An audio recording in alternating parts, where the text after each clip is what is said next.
To you.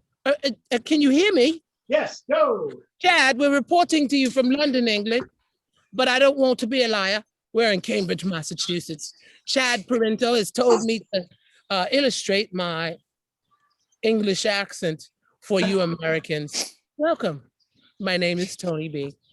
We're here in Cambridge, Massachusetts, and I'm from Dorchester, Roxbury, Mass, and I'm an implant to the city, which is my neighbor, and for some reason, the powers that be, some would say it was invisible or the Lord.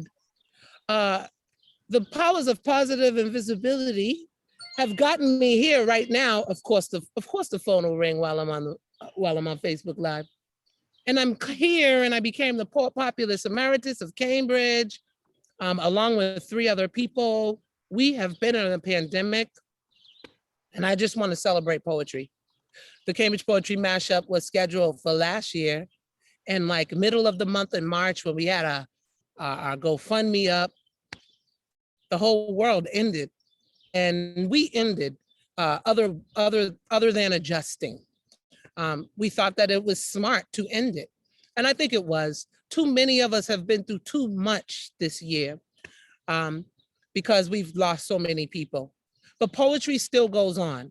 I actually initially had this event because of Amanda Gorman. I'm not name dropping, but it occurred to me actually in 2019, I had to read a poem, one of Amanda Gorman's poems at the Cambridge Arts Council. And at the time, I was living my life, and I didn't realize that Amanda Gorman was the first youth poet laureate of the United States. And I was here reading her poem here in Cambridge. And another thing I found out, Amanda Gorman went to Harvard University.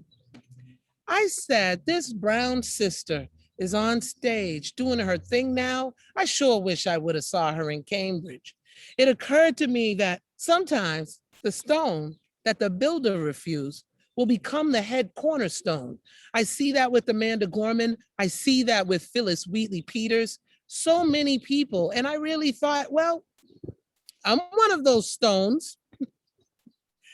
The Lord put me in a position to become poet populist of this wonderful city. Amanda was those cornerstones, but Chad Parento is one of those cornerstones. And Reggie Gibson and Jay Sylvan and Cole Rodriguez.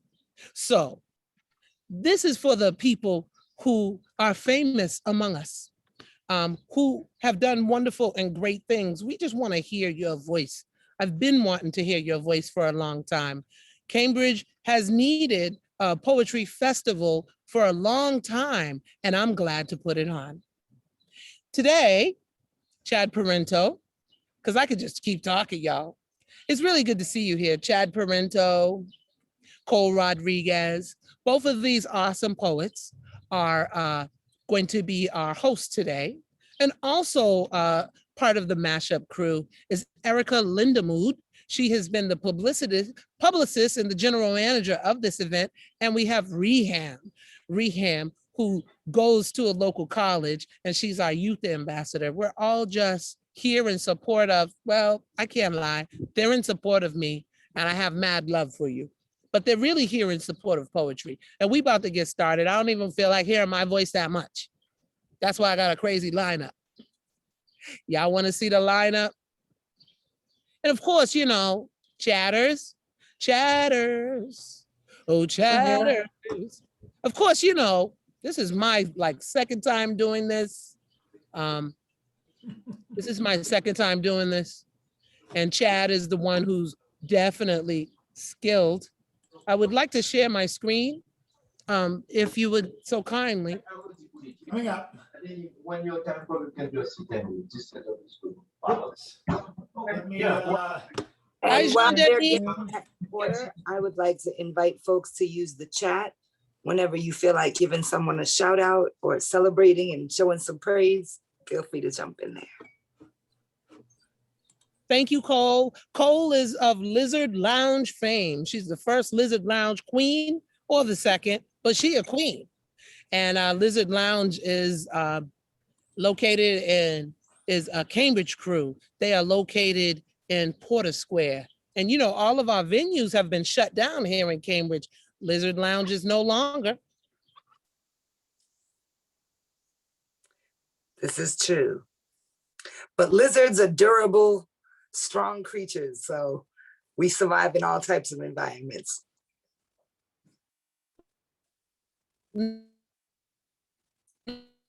No longer. Whoops, we might have some connectivity issues, but I do want to thank everyone who is coming and and has the patience to go through our initial growing pains. This is the first of its kind on this kind of a level. Looks like a couple of people are readmitting. So hopefully everyone, you'll get over your technical issues, and Toni will get over hers in just a moment. Oh, here's Toni again. Or perhaps Popping.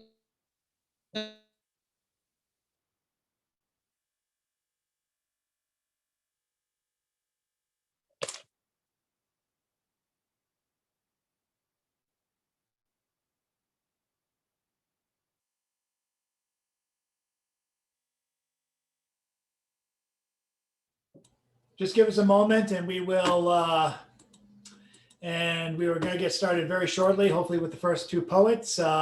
We have scheduled for 10 o'clock Leonardo Nin and Daisy Navoya. And oh, Daisy, thank you for checking in. That's great. Thank you. Is Leonardo there as well?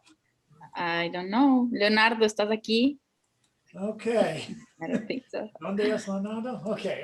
Él está aquí. Ah, okay. Preparando. Ya, estamos aquí. It's here. Okay, excellent. We'll get started very shortly. We're just going to take a second to get Toni back, and then we'll get started. And actually, well, it's 10 o'clock. It's 3:10 right now, so I see no reason if both people are here. This is your time to shine. So let's start. Who would like to go first? Not that this is a competition. It feels like a rap. I'm sponsoring a rap battle, but who would like to go first, Leonardo or Daisy? No, we give. No. We preference to Daisy, to the flower. Excellent. Let Ladies the and flower gentlemen, Daisy shine. is ready now. Okay. Looking forward to this. Okay. Hello, everybody. Hola a todos. So my name is Daisy Novoa Vasquez, and I actually write in Spanish, and sometimes I'm lucky enough to have people translate me. I don't like reading my poetry in English. So I invite you to listen to me in Spanish. If you speak the language, awesome. If not, try to guess. I have some translations that I'll do some. Okay, here we go. Cosas ciertas. Es fácil olvidar los detalles, dejar que la memoria se pierda, como una bocanada de aire que escapa, como una marea borrando las huellas. Fácil olvidar una voz, una risa, tan difícil terminar la miseria. Es como querer atrapar nuestras sombras y adivinar cuando la muerte nos cela. La vida se esfuma deprisa cuando se pierde a alguien amado y el paso de las lágrimas es lento, un vals amargo y macabro. Tan difícil superar la muerte, tratar de recordar la fresca sonrisa, el brillo de unos ojos, una vida, tratar de revivir cosas lejanas. Qué fácil quebrantar las reglas, qué difícil edificar, ser benévolo, qué fácil decir mentiras, qué difícil encontrar cosas ciertas. So this translation was done by Alan Smith Soto, and I will share the translation with you.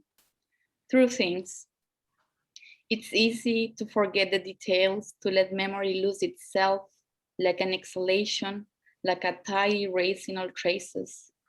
Easy to forget a voice, a laughter, so hard to put an end to misery, like grabbing hold of our shadows and guessing when death is stalking near. Life fades away quickly when we lose a loved one, and tears trace their trail slowly, a bitter and macabre waltz. So hard to get over death, to try and remember a frank smile, to way eyes gleam alive, to try to relive faraway things.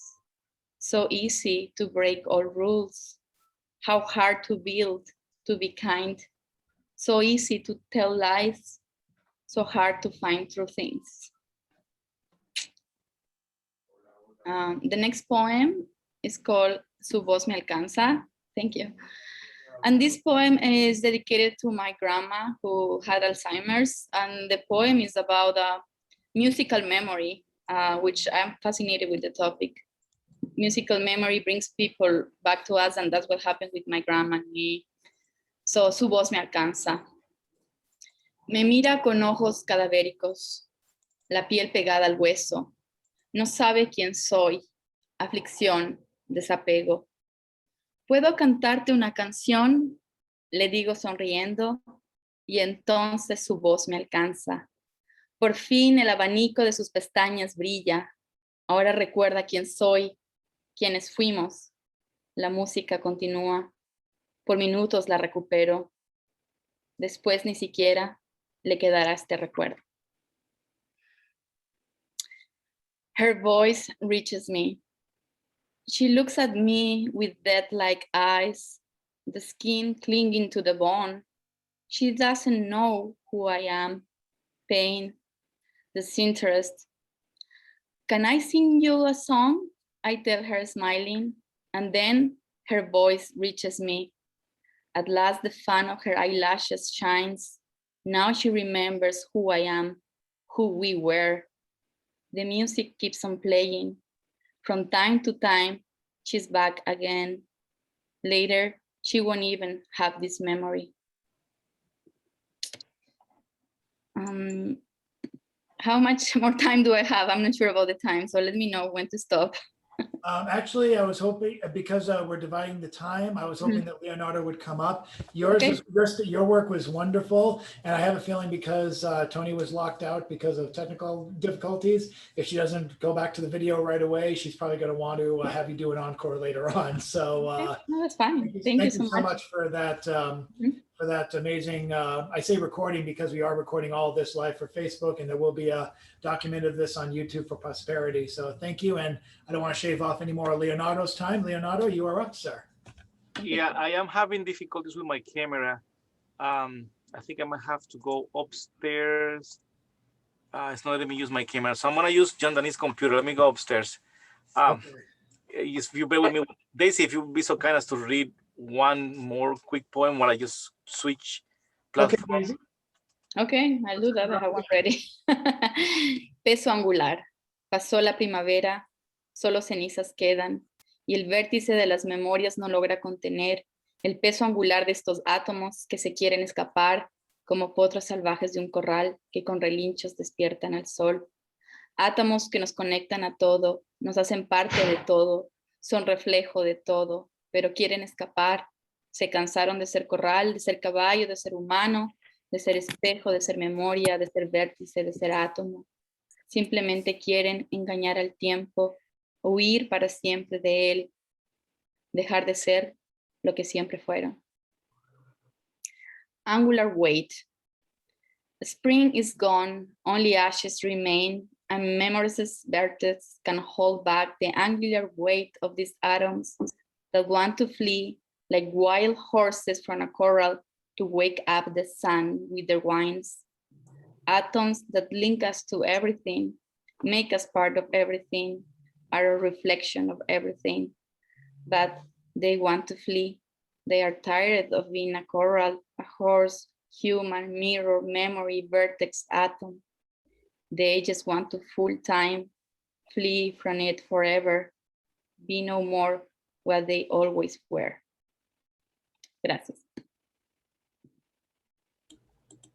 Okay, now, thank you, Daisy, for being so kind in doing that. Yeah, this whole Facebook technology, Zoom, Meet, No more. I don't know, has gotten. We want to hear your poems. Of course, yes, sure. That's all that counts. It's great that you're here. Absolutely. Yeah, the first poem is called Amor de Conuco. And in Spanish sounds like this. Ay, Juana, había tanta vida en la finquita que nos dejaron los viejos, esa misma que tuve que vender para venirme a dilegar al norte. Ay, Juana, es que aún recuerdo como tu mano en mi mano acariciaba la matita de yuca en primavera. Ay, Juana, es que ahora el mundo se hace cada vez más frío y ayer cuando vi a Estados Unidos el banco me quitó la casa. Pero por la ventana de escape me metí por la escalera y tomé la matita de yuca con el tarro que tiene tu nombre y ahora juntos deambulamos calles y puentes tratando de sobrevivir el gran infierno blanco que es Manhattan. Yeah. Oh, Juana, there was so much life in the little farm that we inherited from our grandparents. The same one I had to sell so the coyote can cross me across the border and we can come illegally to the north. Ay, Juana, I still remember how the horse will eat the cattle from your hand and how your hand and my hand will plant the soil in spring. Ay, Juana, without you in the distance, time becomes a long, long wait. And yes, I heard that the bank took the house where I was living in and then confiscated the door and the windows. But one day I climbed through the fire stairs and took the little plant with the basin that has your name written on it. And I'm homeless. We try to survive the empty, hell, white winters of Manhattan. Do I have time for one more? Okay, perfect. Sorry about that. Yes, absolutely. Okay, great. Thank you. In Spanish, it sounds like this. It's called Los Ojos del Agua. Native Americans in the Caribbean used to believe that where there was a water birth or a river, that the water can see your soul when your reflection came to the water. He vuelto a los tres ojos del agua. Y debajo, una colección de huesos, uno sobre otro, parece decirme y contarme la historia inhablada de una isla. Sí, mamá, todas nos fuimos después de la dictadura, porque allí en los ojos del agua los nativos se suicidaban cuando entendieron que los invasores no se irían. Luego fueron los muertos de la dictadura. Después, lo de la revolución y la invasión gringa. Y ahora, hasta las víctimas del narcotráfico terminan todas, hueso sobre hueso, en los ojos del agua. Yo he vuelto a la isla solo para decirte que volví a buscarme, pero en el reflejo no me encontré. Thank you. Mother, I have come back to the island and the native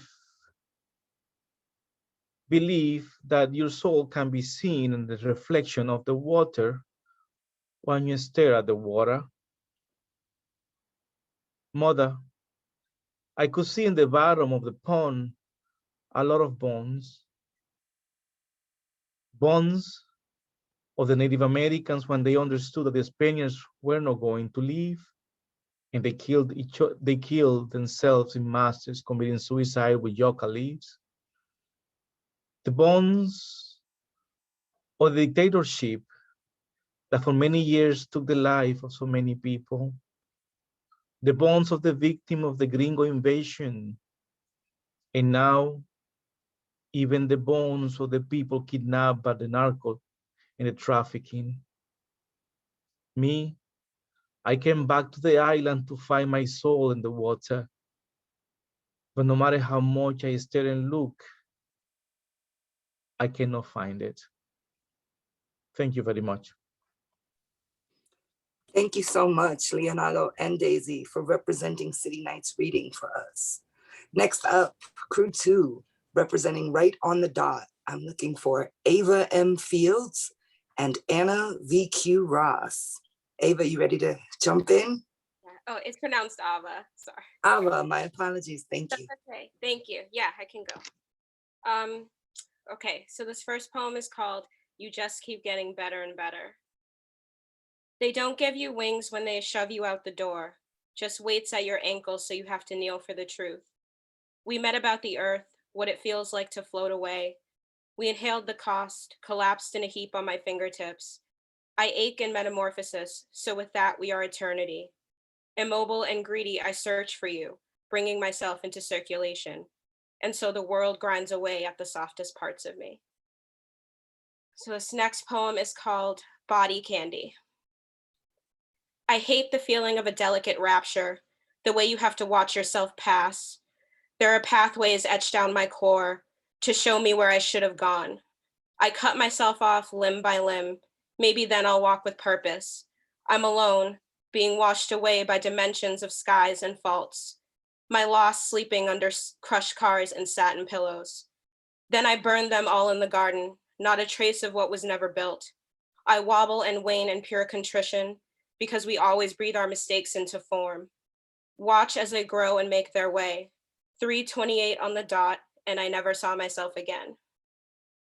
This next poem is called High Note. Sometimes we play dumb in our own stories, clamoring for the right to be unveiled, and what, if anything, is the goal? Inside me, there is an open grave where all the guilt takes parsonage, pulsing and shining for the one moment, but I can't get in front of this. I remember all the delusions, my insightful detachment lingering in the dark. It's a fracture with no direction, leveling my icons. They told me the world was breaking, so I had to see for myself. And so there I was, playing Russian roulette with a detonator sewn into my womb. This last poem is called Collateral. I was lost because I thought I was you, or wanted to be, or tried, and my boundaries go dark at the thought of me. I'm ornery, made of statues and set displays, a bunch of faces tied up in a nice bow, glitching and feigning through every second. And I dread turning the corner because no one can hide me, like the way their heads morph into light bulbs and their hands into shovels. I pace my room in circles, searing my greed into the floor, seeking my world in a TV screen. Stuck in my loop, I wander and become muted and lost in the same place I found it. That's it. Thanks. Ava, thank you so much. I want to ask all of us to take a breath. Ava, you move quick. You move quick. And give us a chance to soak in a little bit of what you said. Anna, you ready to serve us? I think so, as long as my sound is working now. It wasn't for a while. Okay, great. Thanks, Ava. That was wonderful to hear. And thanks everyone here. This first poem is called Anxious Talker. There is a place where words are born of silence, Rumi says. Is it a place of anxious talkers, you wonder? The sort who can't be in an elevator without remarking on the weather, not waiting for a response. How about those pats?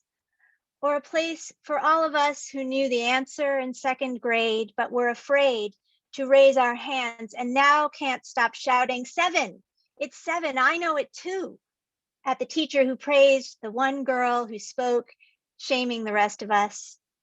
She was the same girl who pulled your hair at recess if you wore braids, and once punched you so hard in the thigh, it left a bruise the size and shape of the dark purple pansies your mother planted each spring, small purple flags to claim the soil of a place she wasn't born into.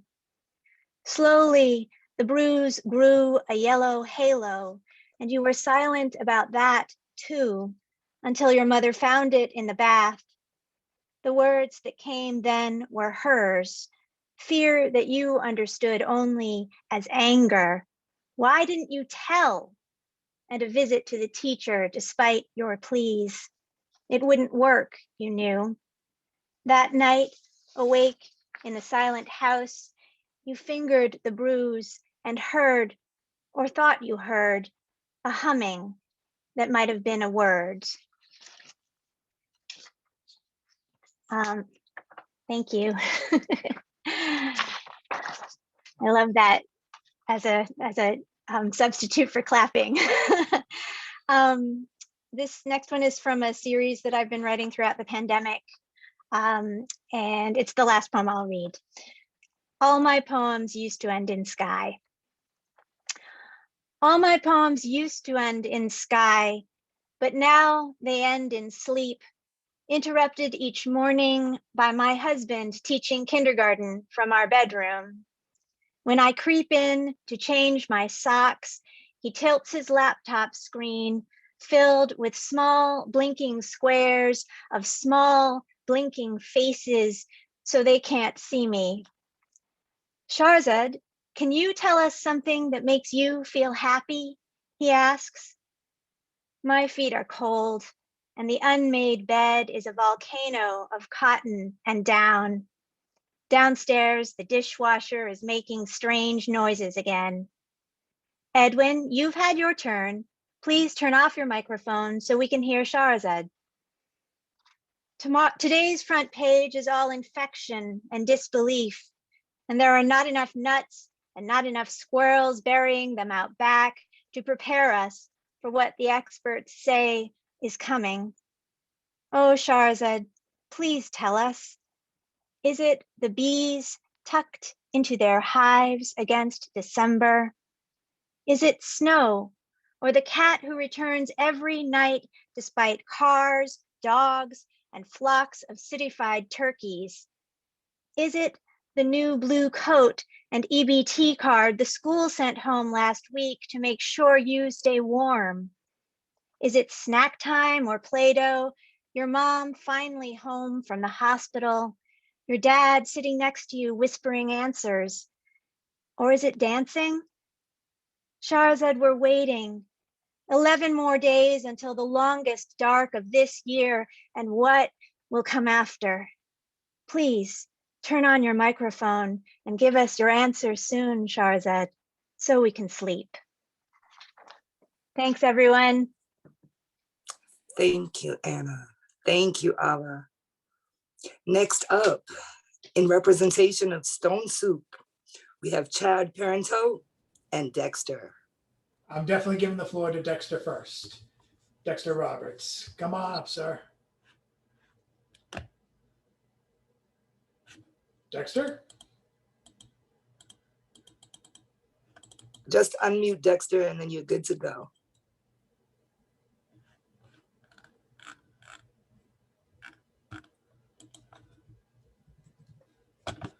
And if Toni is coaching you on technology, you are screwed. Excuse my language. We can't hear you. I'm talking trash. That's the best time to talk trash is when we can't hear you. Thank you. Do it, Cole.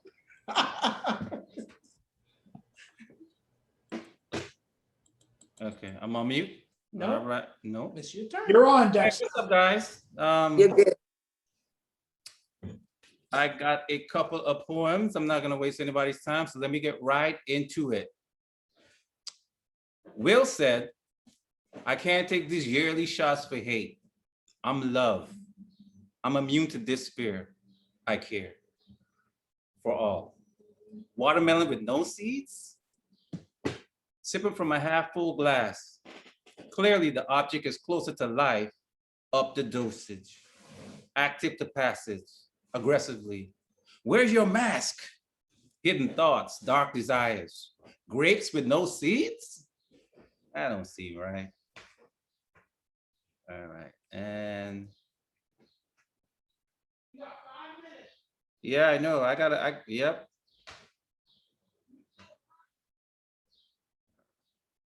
Let's see.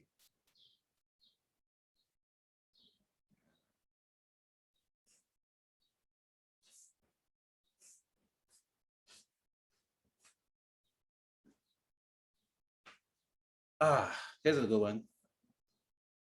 I knew life would be like this. Soon as I saw the Roman soldiers coming for me, I knew we would be living like this. And when they put me on the cross, the nails through my hands, I definitely knew that life would be like this. And these are great fries. Oh my God. What's this? What's this place called? McDonald's? Yeah. So if you think I'm gonna cry, get angry, yell and scream, why? What's that noise? How, my phone? Why? How? I sacrificed myself for you guys, and this is how you guys are living? You think I'm gonna go around calling y'all sinners and pimps and harlots, thieves and killers, chase the money? No, too late for that. Man, me, what I'm gonna do, I'm gonna get out of these rags, a shower, a shave, get some weed, a ride, and some But first, get me some more of these fries. Wow. I mean, I don't have any money, but if you buy me some, I'll grant you a wish. I think I got time for one more. How much time I got? Dexter, you're working with about a minute. About a minute? All right. I could do it in a minute. I could do it in a minute. I can do it. All right. Here we go. How we came to be. Lines form around a body, laying in the streets. No one knows from where or care. I feel their brushes with my danger. Spaces of different hues. You define me. Degrees of tones breathe down on us. A bright light at an angle. One eye closed, the other squint. Yellow and blue make green. Red and blue makes purple. Orange is birthed from yellow and red. Ran through the lights of the color wheel. Drunk with glittering, ever-changing oceans of motions. Surface to deep echoes of colliding realities. Waves break on the missing lines track. Broken wigs plant an image, mapped contrarian colors conform to ideal forms, symbolize incongruous things, become symptoms for actions, adjective by a glint. Thank you. Thank you so much, Dexter. I'll keep mine very short just to save some time and to make sure we're on schedule. Stone Soup, just for those of you who don't know, has been meeting weekly every Wednesday night during the pandemic. You can visit the Stone Soup Facebook group. You can visit us at stonesoupoetry.blogspot.com. The information to sign up, sign in, and keep informed is all right there. Looks kind of like the set of 2001. It's too bright behind me, so yeah, I'll be quick. It actually illuminates you very well. And I also want to say, Cole Rodriguez knows what she's talking about when she's talking about tech. And I do also want to mention that I love a lot of poetry places. Cantab, I love you. Lizard Lounge, you got my heart.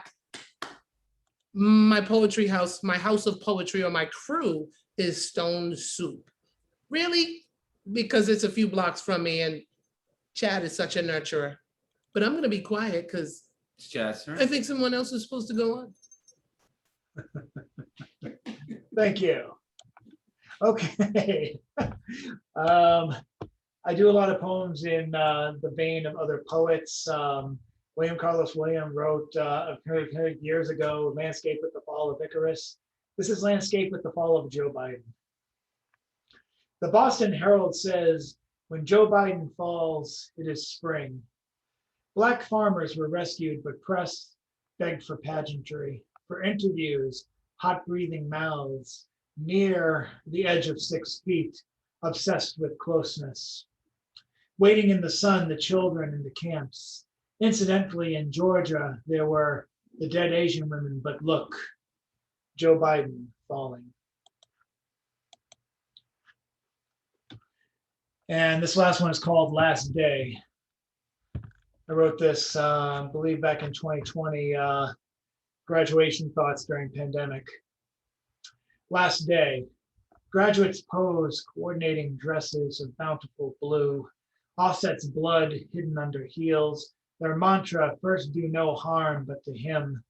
Smiles wide so they could conceal swords. Afterthought is for thoughtful. Here, only exchange, orders, obeys, each thank you, a fountain, penny. Pretty faces don't seek penance, only outrage over wrinkles, curving along favorite commands. Hard work makes you ugly.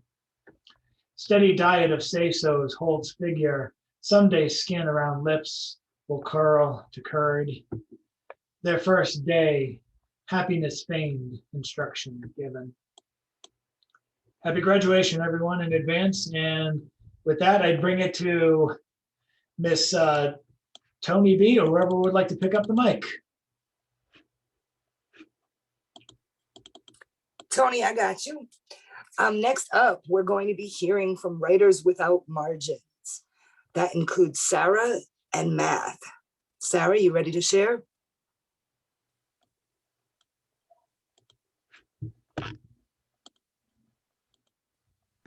I am ready. Awesome.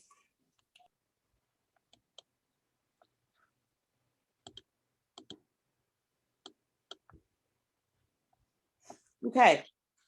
My first poem is called Ha-Katikia, the Grumpy Jewish poem number 89. Sometimes I fear I lead a shallow life, a timid glance directed towards a tide pool.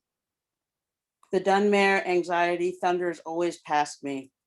It's hard to be a squeaky wheel when every ounce of energy expends avoiding the sound. Attention narrows to a sharpened point. Anxiety, depression hem my world. Problematic body, needle sharp mind. My thoughts embroider snippets of better worlds. Tikkun olam, my tekiah.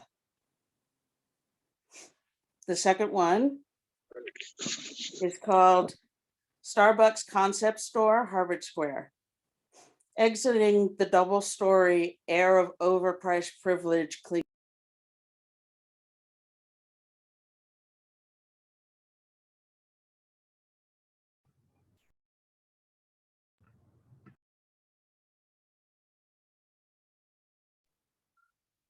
We've lost sound, Sarah. Sarah, I'm sorry. The sound got taken. I was muting people coming in. I'm sorry about that.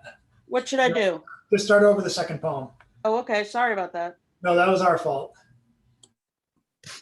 Starbucks Concept Store, Harvard Square. Exiting the double-story air of overpriced privilege clinging still out into the heat of July. Immediately hit by a ground-clenching scent of shit. 3 steps later, coiled around me, sweet cloying male perfume, Asian, perhaps African. I remember who I am, a poor person in these United States. The knowledge comforts me, reboots me, forgotten briefly on the leather couch where coffee is clovered, blue mountained for $5 a pop. The piebald hound on my wrist yawns and grins, hoping we head home to kibble. Pink tongue licks black lips as 6 feet turn towards the bus stop.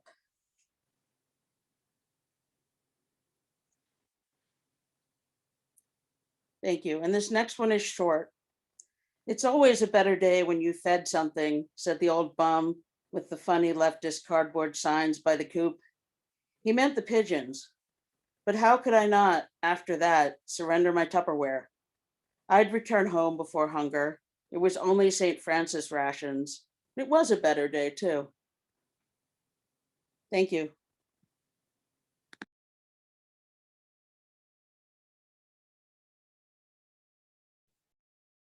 Thank you, Sarah. It's been a while since I've seen you, and you look fabulous. Thank you for sharing. You look great, too. I can't believe your daughter's so old. Yeah, she's like my boss, too. I love the young people. Thank you. I think next up is math. Mathematics. Math hails from Cambridge, Massachusetts. And where are you, Math? Can you hear me? I hear you. right, so I'm mathematics. I'm gonna just go real quick. My first poem is called George Floyd. And it goes like this. George Floyd was killed with a white knee. Both Breonna Taylor and Trayvon Martin were killed by white cops with black guns. Since we have a black vice president, Joe Biden needs to make ending racism priority number one. It's 2021. Why is racism still here? How in the land of the free do blacks have to live in fear? Hung from trees for being black. Slaves were killed for reading books. Selling drugs is just a bait, but doing drugs is what gets you hooked. Black history is not a month. Black history is a year. It takes knowledge and wisdom to see things clear. An addict like myself's biggest problem is self-centered fear. For George Floyd's daughter, I will forever shed a tear. Marching and protesting won't bring George Floyd back, but you can trust and believe that in the 80s, crack was designed to kill the communities that are black. Unity and love is what the world needs. And just like the sun, we can rise in degrees. Compassion and kindness is a recipe for peace. I still can't believe the 27 times George Floyd told the police that I can't breathe. There's 5 letters in black, there's 5 letters in white, but the most important 5 letters of all is the 5 letters in the unite. We need to burn racism like crack in a pipe. Public Enemy tried to tell me, don't believe the hype. Spike Lee tried to tell me the power we must fight. Racism was always darkness. Love is always light. The 36 keys opens up the door to life. That's my first one. And then my second one is, it's called Summer Sky. The mind is like the sky, it's clear and beautiful. Religion works for some, recovery is spiritual. You see the word her in the word hero. Active addiction makes you think that you're a zero. Life is short, recovery is a gift. I have so many character defects, I learned from step 6. The 12th letter in the alphabet stands for love. Love's what keeps an addict off drugs. Harmony is formed through communication and trust. Her love is the pizza, his love is the crust. There's 13 letters and it's all about us.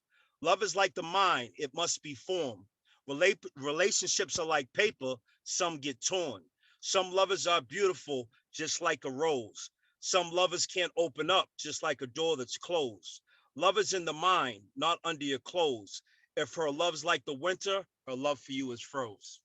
And I'm with mathematics. Thank you. Peace. I hope you enjoyed.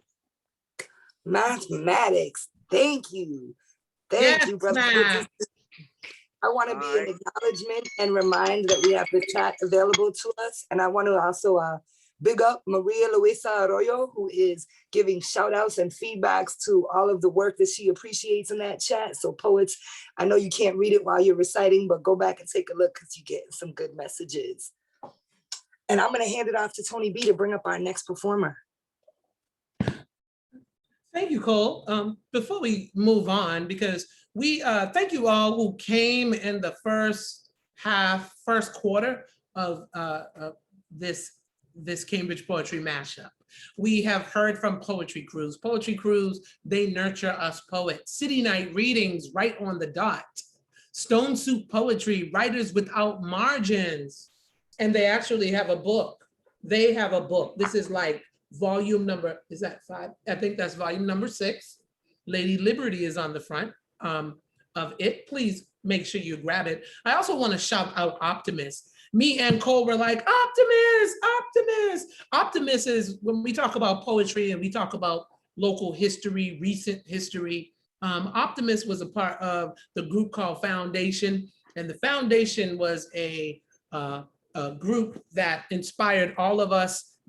E-Rock, Arroyo, and my brother Optimist was in the group, and they really inspired us in the 90s, in the new millennium. He's called the Foundation Movement, the Foundation Movement. And it was truly a movement. Thank you, Optimist. Thank you, E-Rock, for doing all that you did. They had other people part of the team, and I just want to say shout out to them. Thank you all for coming and sharing with us. I think we have another person on the call. Tracy. Tracy, are you here? We want you to step to the mic. But if not, that's cool, because we keep things going. Jean-Denis, I see that you're here. Hi, Miss Marianne. Hi, Mom. Hey, Wendell. Okay, I'm not gonna be your groupies right now. You know I'm your groupies regular. Dexter can't stand that about me.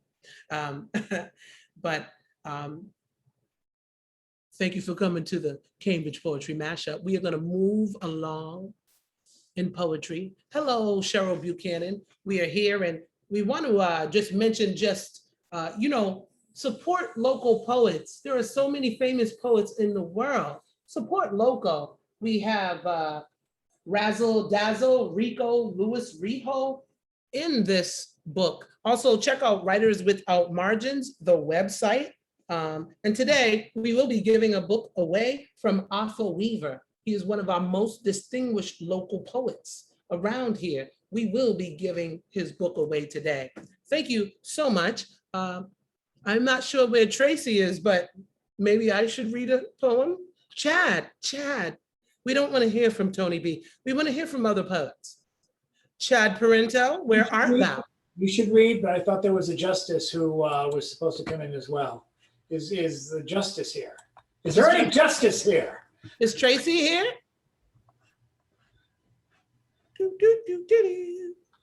Okay. All right. Chatters. Maybe the Stone Soup House should commence. Chatters, maybe you should go. I think we want to hear Toni B read one at least before we go to break. Toni B. Oh, who's here? Someone just voted for Toni B. Good. Hi, Erica. Erica's my manager. And she's the eagle eye. I'm going to continue. Thank you. Stone Soup Poetry is my house. I am the Poet Populist Emeritus of Cambridge, but I am the third one. And this was a platform that, an elective process that went on for about 10 years span of time. But another local poet is Minion Ariel King. I always mess her name up with another person. Minion Ariel King. She's a publisher, and I am in her book. So I wanted to read the poem that I wrote in her book. Oh my gosh, my hair was on fleek, y'all. Anyway, it's on fleek naturally too. I should probably tell you the story of how my hair got natural, because that's Cole Rodriguez's fault, but thank you, Chad Parenteau, for introducing me. Poetry makes me feel. When I read, poetry makes me feel sudden and excited, utterly bare, utters exposed in open-robed air. Stripped bare to my bones, they can see my marrow, deepest secrets exposed, my secret syndrome. And still, I run through the metals and all my caramel goodness when I write.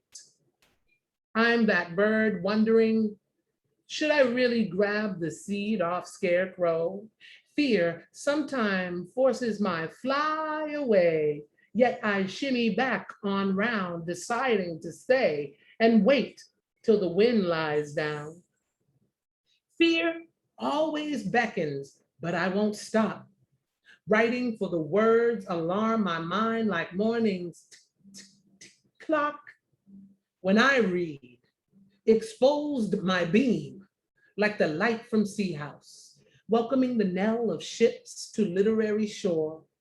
Leave their ears doused with my ray, hope to leave their minds bored. Thank you so much. Extra Mojo, Minion Ariel King, publisher extraordinaire. She breathes our same air. Thank you so much. You know, it's about 3:52. Thank you so much. Can I just say thank you and be like groupie really quick, I should probably tell you all about how my hair got to be natural. My hair, Cole Rodriguez, works in my neighborhood. And I'm like, oh, I love you as a poet. We have daughters who are the same age. My daughter was going to her community center. Baby, could you close that window, please? My daughter was going to the community center and I was coming in and I spoke to Cole. Oh, Cole, I don't know. I think my hair should be straight. And Cole just said a few words about your natural hair is your crown. That's all it took from this light-skinned peach-looking sister. She told me she was rocking dreads. I think she's still rocking dreads. She told me, go natural. You beauty. You are full in your beauty, just the way you were born. Thank you, Cole Rodriguez. And I've been kind of hounding her ever since in a very sweet way. A sister to give me that level of wisdom, to tell me to embrace my beauty, and then for me to go off and do it. Thank you. Thank you, my Puerto Rican sister. And thank you all for coming here to the Cambridge Poetry Mashup. We are celebrating poetry, music, and song. What'd you say, Chad? Miss B, Tracy is here. Ah, good. Tracy's gonna light it up before we have our headliner, the awesome Reggie Gibson, come in and read for us. Go ahead. Tracy, you are on. You might have to unmute yourself. Let me unmute. Hello. Hi, everybody. Can you hear me now? Yes. Welcome, How's it Tracy. going? We're glad I'm you so came. honored to be here for the poetry mashup. Toni B in the house. And I'm going to sing one of my originals. It's called Love Life. I wrote it some time back and here it is. Baby, I remember making love without a care as to where it was, combining minds, bodies, heart, and soul to a place where dreams unfold. I never had a love in my life who would treat me wrong, then treat me away.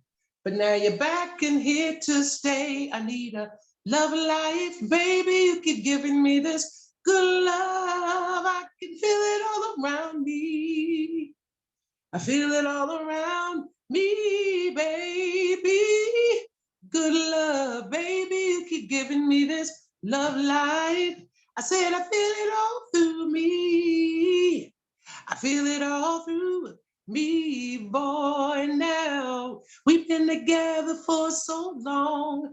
How can I be so very wrong in all this time that we put in?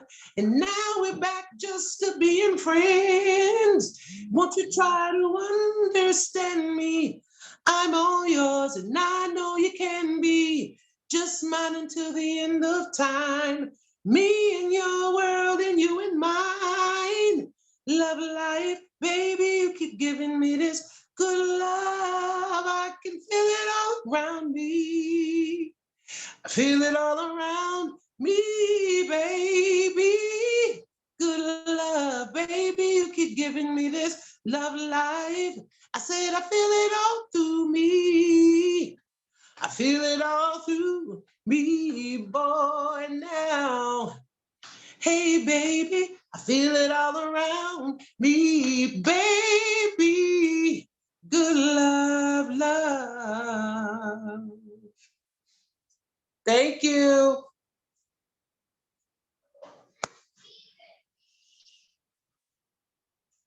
Encore, encore.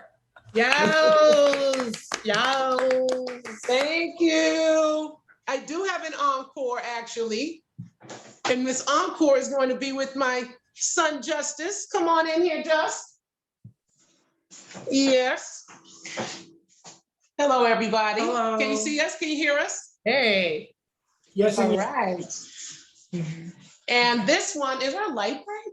I don't know if our lighting is right. Let's step up a little bit. And we may have to go like that. Come on. So our light is, the camera's behind us. There we are. It's a little better. Okay. Okay. Okay. 1, 2, 3. Some encouraging music for everyone.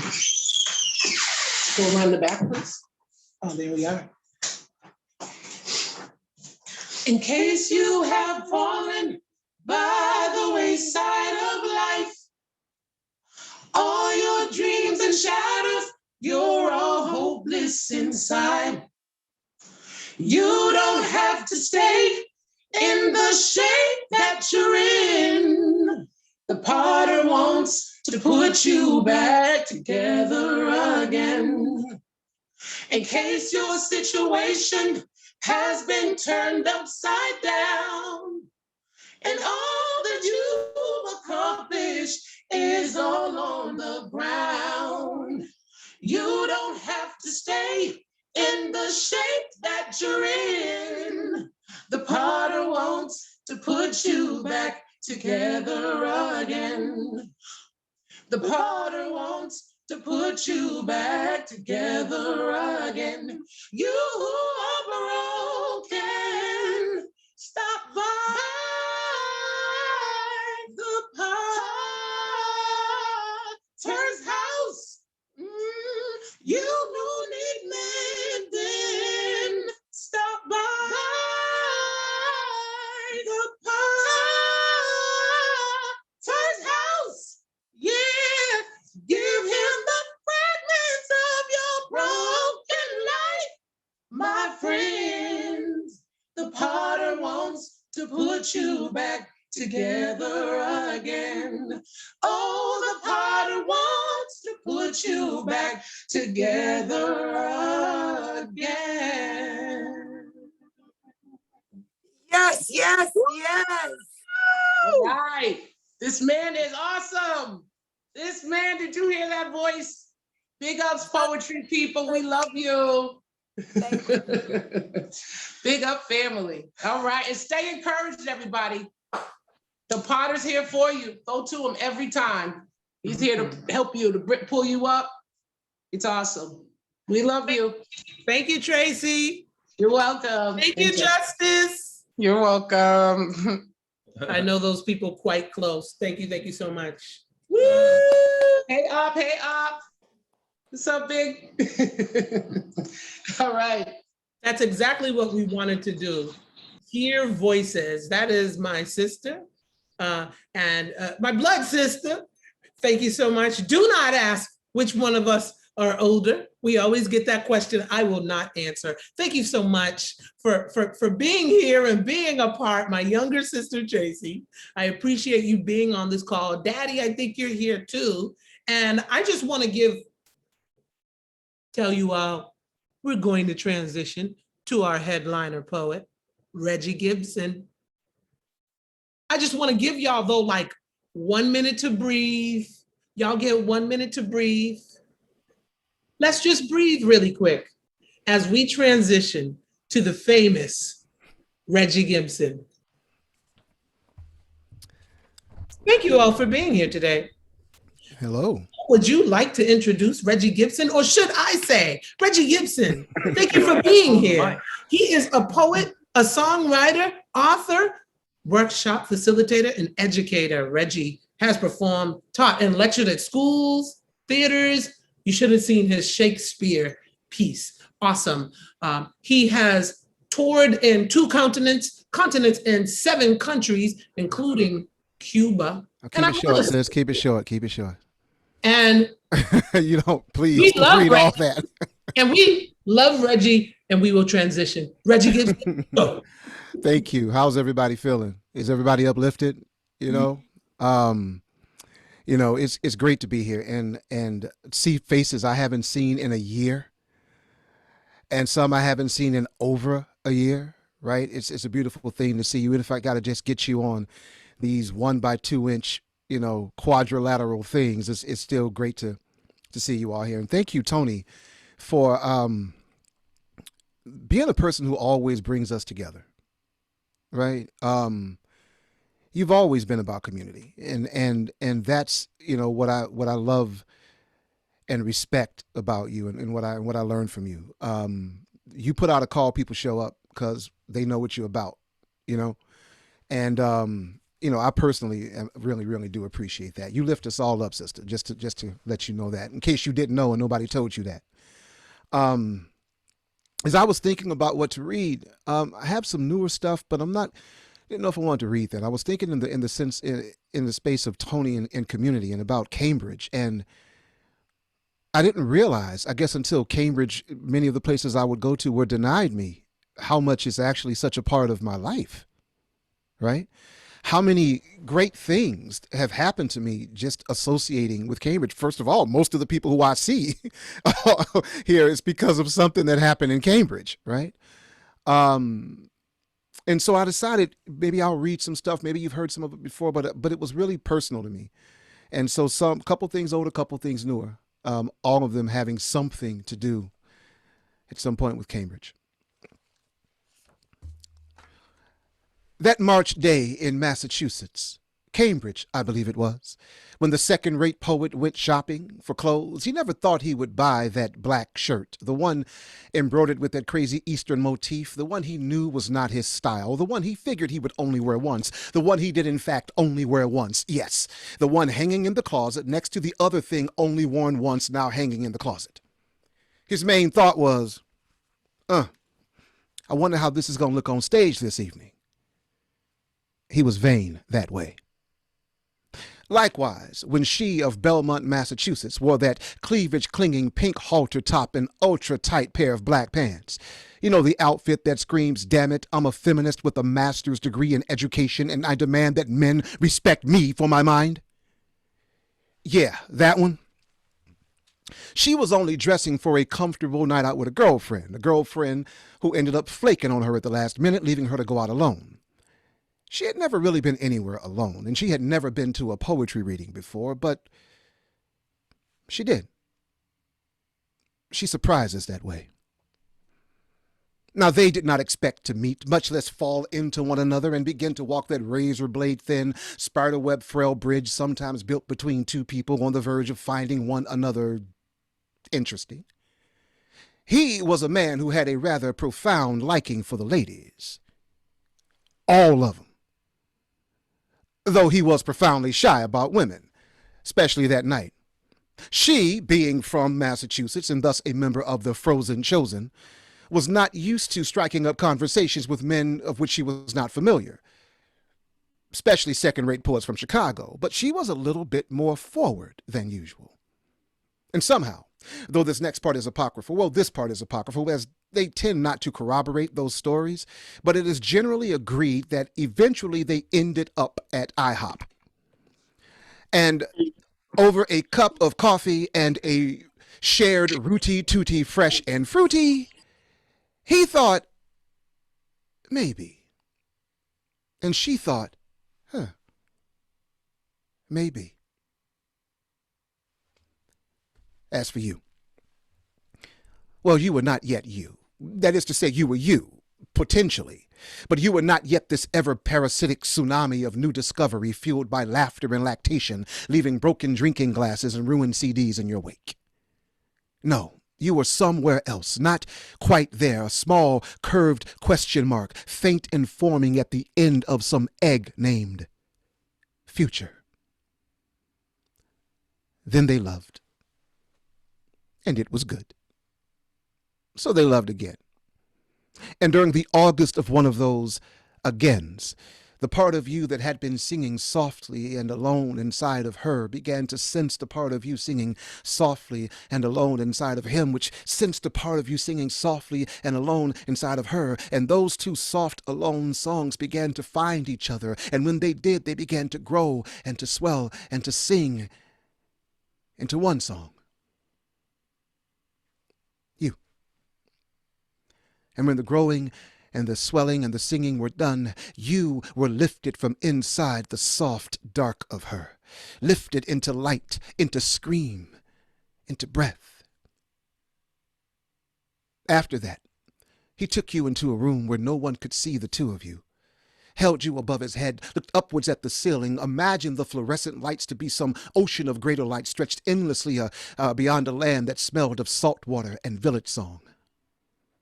And as must have happened in the lands from which your ancestors came, He brought you close and trembling to his chest, told you what your name would be, thanked his now dead father for your safe passage, then asked for strength and guidance from whatever poet's hand authored all this. Thank you. My wife and I, we met here in Cambridge. We met at the Longfellow House in Harvard. And then after that, we found each other again at the Lizard Lounge. And my son was born, both my sons were born in Cambridge, and my oldest was born in Cambridge Hospital. And that was about him. This one is a later recollection about somebody who had a huge impact on my life. And later, Cambridge plays a part in this as well. The first time I experienced Jimi Hendrix, it was the summer of 1976. I was 9 years old, and America was drunk kissing itself in a year-long celebration of its 200th birthday. My family and I lived on Chicago's West Side, many sections of which were still economically devastated after the riots of 1968. I sat down in front of the tube with a bowl of something with too much sugar and too little nutrition and began thumbing through TV Guide magazine. As I looked through the program schedules, I saw that highlights of the 1969 concert at Woodstock would be playing on the local PBS station. I'd heard of Woodstock, but it was something I didn't know much about, so I decided to check it out. I turned on the TV, and the first act I see is The Who playing My Generation. I remember thinking, man, these Brits can play. But even then, I could tell them white boys is high as hell. Next came this cat, Richie Havens, who I'd never heard of, but would later open for and perform with at Club Passim in Cambridge. The brother was a big brown bear, gravelly voicing a tune called Freedom to the melody of Motherless Child. It was fierce, it was piercing, it was raucous, his ham-like hands strumming, no, pummeling an acoustic guitar so hard I was surprised the strings didn't snap. Then came a clip of Hendrix. He was a thin fretboard of a man, wearing a red sweat-soaked headband wrapped so tightly around his head it looked like one of the mushrooms I know he had to be tripping on. He was rocking this sky blue Native American style jacket with tassels hanging from the back like Spanish moss. He looked down at his guitar, hit the strings, and unleashed an opening salvo of devil dream distortion, feedback, and electric squeals. Yo, this was no guitar. This was no Fender Strat. In Hendrix's hands, it was a strangled white witch putting a 6-string spell on a crowd of acid-taking, weed-whacked hippies. And Hendrix?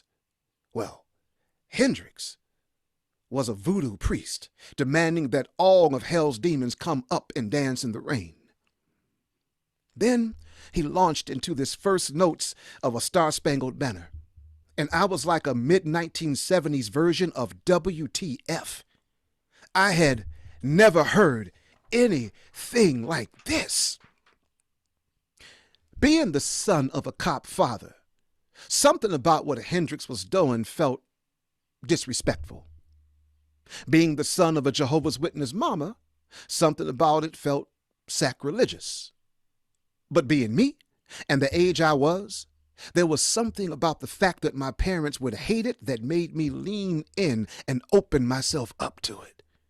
I mean, to take the American anthem and twist it in and out of recognizability seemed almost like treason. I couldn't help but watch and listen. So how can I say this? I fell in love. Later, I began digging what Hendrix was really saying when he was playing that national anthem.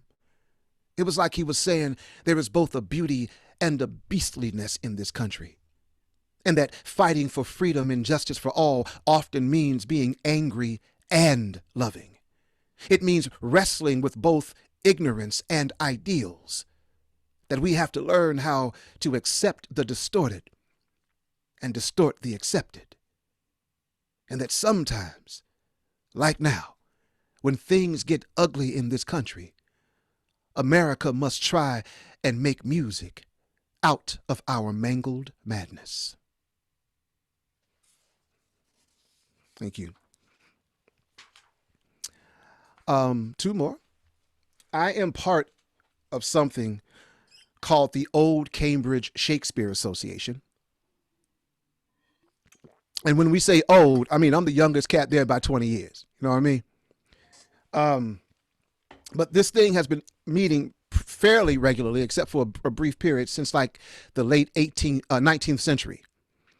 Basically what it is a bunch of us sort of Shakespeare geeks. We get together and we read plays, right? Everybody takes parts, we read plays, and we then have these geeked out discussions about Shakespeare and all of this stuff, right? And one of the last plays we read was Romeo and Juliet, right? I tell you, man, you ain't ever seen nothing till you've seen a septuagenarian reading Juliet, you know, remembering herself as a 13-year-old girl. It's really something. It's really quite cool. So I wanted to share something in that vein. This is an epistolary poem. I don't know if you guys are familiar with something. It's a letter poem. I don't know if you're familiar with something called the Juliet letters. You can actually send Juliet a letter in Verona, and somebody on her staff will write you back. This is something that I do with my students that I teach at Grub Street and also at Clark, is we write letters to Juliet. So this is the first one I wrote. And our deal is we just write it, but we don't tell anybody, what we're asking for. So I'm breaking sort of protocol right now. But dear Juliet, I have always wanted to write to you. I've started this letter several times, but always stopped. I guess I grew a little insecure. Little unsure as to what a 21st century African-American man would have in common with a 15th century Italian girl. Especially given that at the time you were born, African-Americans hadn't yet been invented. I suppose it also would have been difficult to get a letter to you knowing how your kinsmen feel about conversations between you and men of which they do not approve. And I am sure that by now your daddy has talked to your peeps in Venice about Brabantio and that whole Othello Desdemona thing. Tragic bit of business, that. But I just want to ask you a question, oh Julie. I want to know, what was Romeo really like? I mean, really. Yeah, baby. I mean, the story is well known, right? He comes to a party at your crib and all your cousins start putting a heavy hating on him. But the brother is cool as penguin poop. That is, until he sees you gyrating and getting jiggy on the dance floor to pan, flute, and fiddle. Then he steps to you like some medieval Mac Daddy and puts the smooth on you, and next thing you know, you leaving your family and a whole house filled with bling to go and lick poison off this dude's lips. Did you think to yourself, how doth one wearing such tights and funny shoes have so much swagger? Have you seen any other films? Yeah, well, don't go see that DiCaprio one. I mean, it's cool and all that. It's a little overwrought for my taste, lowriders and guns rolling around in L.A. But that Zeffirelli one with Olivia Hussey playing you, that shit is epic. Well, you that cute in real life. I mean, I ain't trying to perv you out or nothing like that, but I just had to ask. I mean, I know that during your time, you weren't probably not very big on, bathing or hygiene or teeth, but I bet you had to have some kind of pre-Renaissance hotness happening. But back to Romeo. Was there something in how he profaned the holy shrine of your hand? How he could not force his eyes to leave yours, even when he gave you his lips' sin and then asked for it back again? Or how his kiss was authored by some ancient book that, if it will ever open, will only open inside of a young girl once. Sorry to talk so much about it, but ever since I was a boy, I have always wanted to be that kind of man. Now, even though I am married 20 years now, and so far, things seem to be working out a little bit better for me and my wife than they did for you and Romeo. I'd still like to know, what makes a woman love a man like that? that she would follow him into death. Well, enough for now, Jules. I'll write again when I can. I don't suppose you text or tweet, do you? Well, holler back at a brother when you get a minute, all right, girl? Sincerely, someone who still finds just a little bit of you in every woman.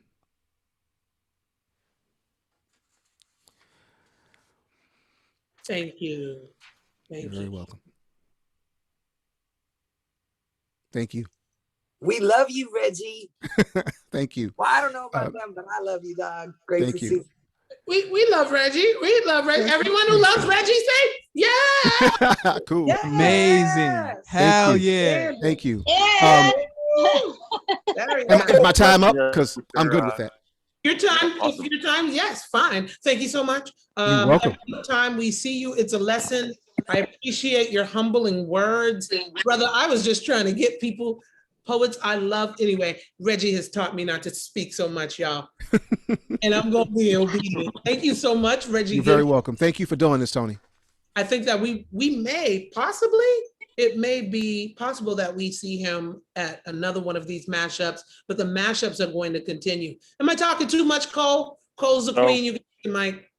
No, You can we're take- blessed by your voice. Hi, Widner. Wonderful Hello. to see you.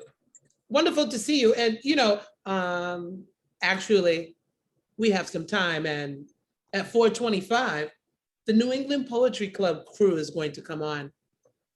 But of course, this is about Cambridge. After Reggie Gibson, I want to say, let's hear from Widner. Widner, are you ready to read on the mic? Yeah, I'm always ready to go if you'll have me.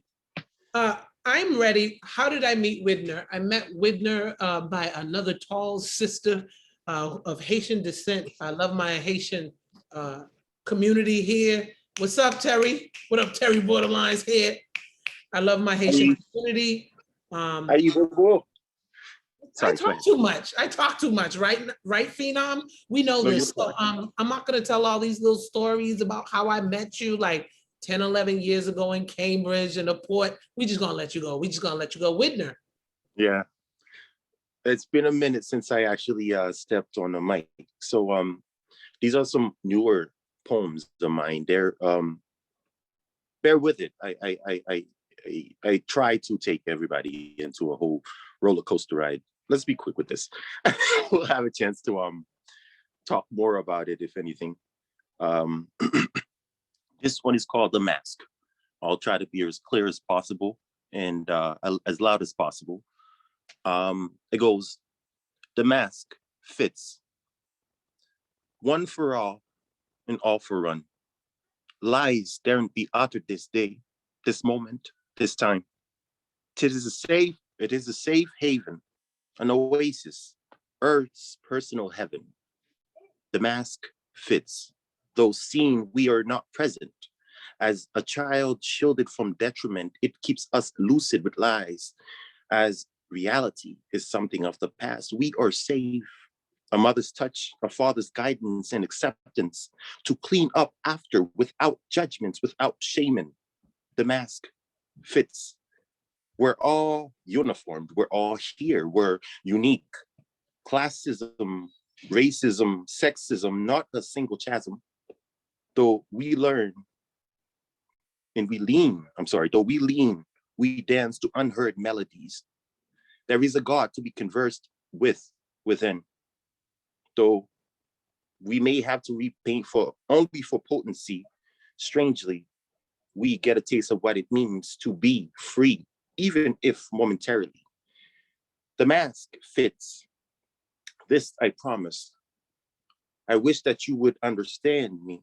The more it's worn, the more I am torn, though to you might appear engulfed in darkness, but I assure you that there is light. The mask fits all. The mask shows all, but for a cost. What are material obtains absolute pleasure, or priceless freedom? The mask, with the mask, I am free, don't you miss me? I see the light, can't you see? I am free, so please, no tears for me. The mask has become a part of me, and I remain its wearer for eternity. It keep me fondly with thee, but only in memories. The mask was made for you, indeed was made for me. That's sad. I don't know if you guys heard me. I'm not sure. Okay, great, awesome. I think I have one more. It's called, it's a response to Maya Angelou's, not Phenomenal Men. I already have Phenomenal Men. It's Why Cage Birds Sing, right? I really wanted to say this one. I'll try to be quick about it. So please keep up with me if you can. It's called The Songs That Cage Birds Sing. When sung, words not be heard, when sung, words need not be heard.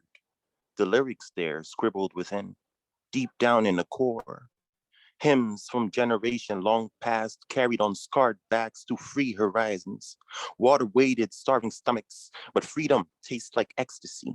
Holding on to cold barred cages, early or late, bird still gets the worm. We know not the words, muttered melodies echo through centuries. I wonder which first arrived, the bird or the egg. As we solemnly snail upon eggshells, the feather we pluck are but our own. Endangered species so caged and displayed, wolves, the void of fame, long thought to be pets. We hum, we long. Offsprings to be sold, offsprings, sprint, keep to self, never tell, give no hint. We ease, bred from unknown species, far from stereotypical poultry, still find ourselves in pots. These silverwares, not utensils, nor bracelets, countless lives to be taken, to be satisfied by their greed, taken with not our approval, nor permission, but taken nonetheless. And this is my favorite part. I'm gonna go ahead and We can't see your face. Okay. There you go. There you go. And you got one more minute. Please. So sorry. You got one more minute. Go. No. That's okay, because I'm reading on something and it's actually here. So I wasn't sure if you guys could have seen my face or not. Okay. Sorry. It goes, birdie flops around. Lost, shame, fear, confusion, anger, frustration, buried beneath the silence. Birds of our feathers, all hung together on trees, old enough to see century-long histories. Sorry, I always get emotional there. Lost through diluted history. Meanwhile, smaller creature lay nest upon its branches to leech from its riches, running around in darkness and trenches, buried in the mud, blending in cages, birds sing in harmony. I am why cage birds sing. Along with me, I carry them within. From eggs hatched onto various plantations, wings flap in order to search for freedom, broken wing that prevents fly. They hopped with muted chirpings onto liberty, they flee. So that's that. That's all I got for now. I have more, but I'm being mindful of the time. Thank you very much for having me. And Thank you. That was perfect. Thank you, Widner. That was perfect. I really appreciate you. I'm so sorry. We on our marathon. Haiti is first free, big up. Know your local history, know international history. I'm going to step out of the cut because there's other people here besides me. Who's the MC? I don't mean to rhyme. Cole Rodriguez? Yeah, that's great. Chad, you're it. Chad, you're it. I'm it. I got tagged? Oh my God. I'm Okay. it. Well, let's see what we have next. Thank you so much, Widner. I'm just going to mute you for a moment and a couple other people. I hope Toni just didn't disappear for another half. The New England Poetry Club is next, Chad. Yes. And I was just going to ask if I guess we'll go in order of the schedule and ask if Lloyd Schwartz is ready. If so, please unmute yourself. Lloyd Schwartz. I did see him try to sign on earlier. I hope he's still with us. Somerville Poet Laureate. Somerville Poet Laureate. Hi. But I lived in Cambridge for a long time before I moved to Somerville. So my heart is still with Cambridge too. So I'm going to read, thank you, Toni, for inviting me, and a really wonderful group of poets tonight. And Reggie, always a pleasure to hear you. I'm going to read 3 poems. They're all sort of love poems. And 2 of them actually have 2 speakers in them. First one is called Love.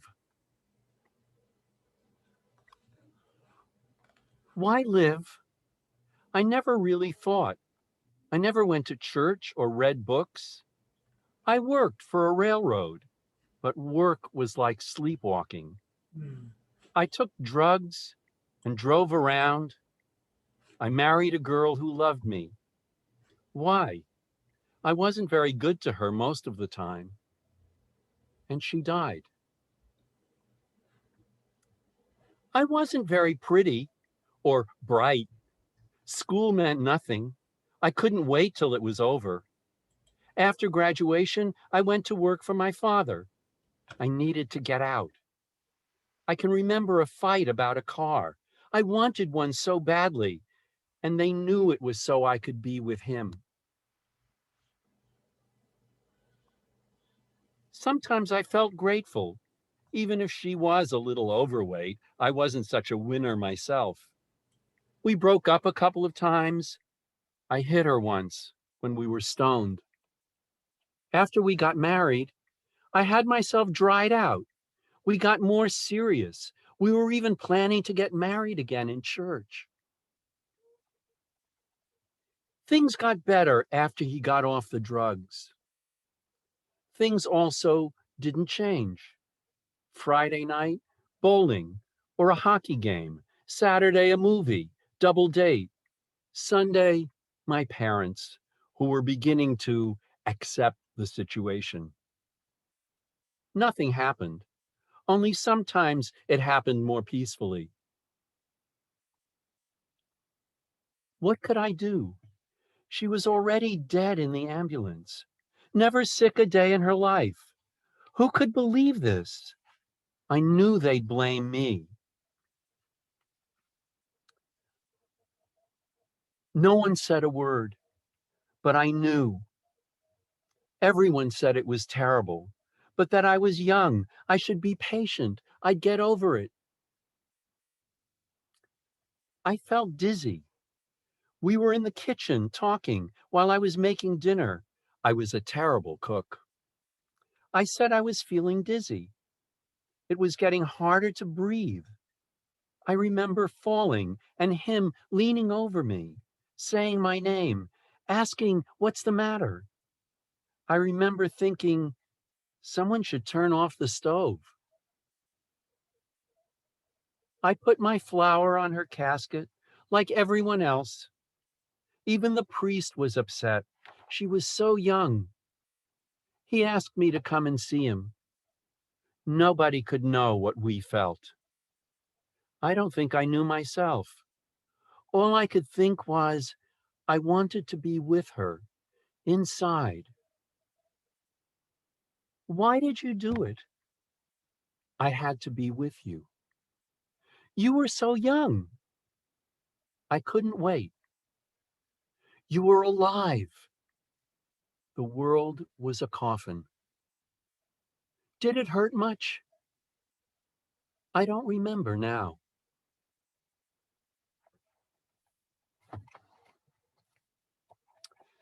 Boy, thinking about your Romeo and Juliet poem, I hadn't planned on that connection, but kind of modern Romeo and Juliet. This is, I have 2 short poems left. One is called Crossword for David. You're doing a crossword. You're muted. Sorry, that was my bad. Yeah, you have to start over. Sorry.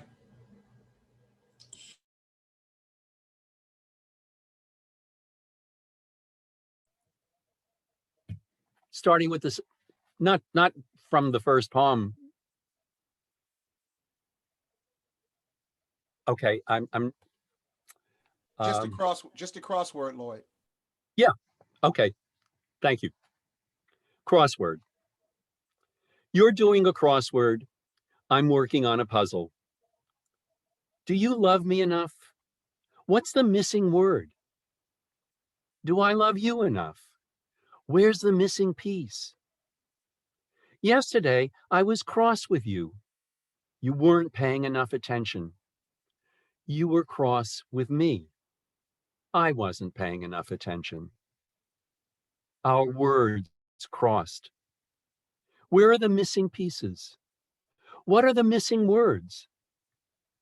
Yet last night, we fit together like words in a crossword, pieces of a puzzle. And this last poem, thank you. This is another dialogue poem. 6 words. Yes, no, maybe, sometimes, always, never. Never? Yes. Always? No.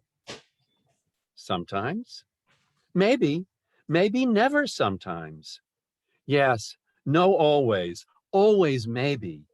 No, never yes. Sometimes, sometimes, always yes. Maybe never. No, no, sometimes, never. Always? Maybe. Yes, yes, no, maybe, sometimes, always, never. Thank you. Thank you, our Somerville Poet Laureate, Thanks a Lloyd lot. Schultz. He is many things as well. And the only reason why I'm bussing in is because I want to say also that me and Reggie and Lloyd and Maria Luisa Arroyo, we are all on the New England Poetry Club advisory board, and we want all New England poets to come and join in, of all colors and cultures. But I also am on here to say Maria Luisa Arroyo correctly, and to introduce my sister from Springfield, Massachusetts. Thank you so much. I have 3 poems for you this afternoon. Whose Hands? For the poet Diana Garcia, and for my mother, Elizabeth Arroyo Cruzado Rosario. The video praised Hammond's genius, how he built a replica of a medieval castle, his home. Falso, Mommy said. Whose hands hauled the stone, cut and laid each step for staircases that spiral, plastered the cooling walls, swept the steps for cobwebs? Whose hands built the air for echoes, cathedral ceiling, hollow walls with his organs, pipes? Who dusted the inside of each of them? 8,100. Rubbed to a sheen the metal of empty nights, cooked and served beef tongues. Whose hands laid these mosaic tile floors, cleaned the spit and vomit of guests on them, as Hammond recounted his joke, the story about St. Anthony? Who stood here, silent by the tapestry, pointed out on command, the tongue torn from the saint's mouth? To be loved, for the poet Nicole Therese Dutton. At 5:01 a.m., Musica wakes the clock radio. It sings boleros in the empty bedroom, alerts the parakeets of Papi's visit in dreams. 2 years, 2 months now. Mommy sleeps in the guest room, its wallpaper, mail a prayer flyers with Jesus, hazel eyes like Papi's imploring. At 73, mommy still wishes to stay, not go. 49 years together. Still she feels his orphan's ache bottomless. Su espíritu yearning to be loved. In the final poem, Unmasked, for Lucy Brock-Broido, Stone Coast Conference, 1993. LB squared, you flipped up my mask, asked me to swim or right beyond my eyes, the Aya Sophia, Aga Jones' stern face, Mamani's tear-soaked chador, their son, my husband then, fists of impotent rage, ready to pummel his father for not sending his brothers into exile during the Iran-Iraq war, slapping me in public for asking, for not understanding the torrent of Farsi between father and son, his mother's silence. Let's pose. The Topkapi Palace, Grand Bazaar, sail up the throat of Bosporos, eat kebabs, sip chai, sugar cubes gritted between our teeth, pray to God, their Allah, for mercy. Thank you.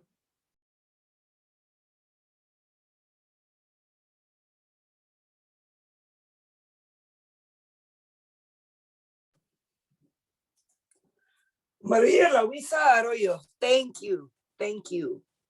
Up next, we have a representative of Feel It. If you can feel it, speak it. This is a favorite human of mine. D Ruff, are you ready to rock? When am I not? Exactly. I'm honored to have you here.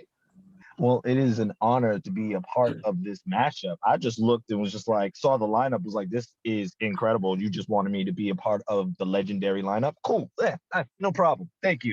It's an honor to be in the same share of space with you guys on this beautiful Saturday that we have here. So yeah, I'm just gonna go ahead and get into it. In between my pieces, so that way there's not that long, awkward, poetic silence.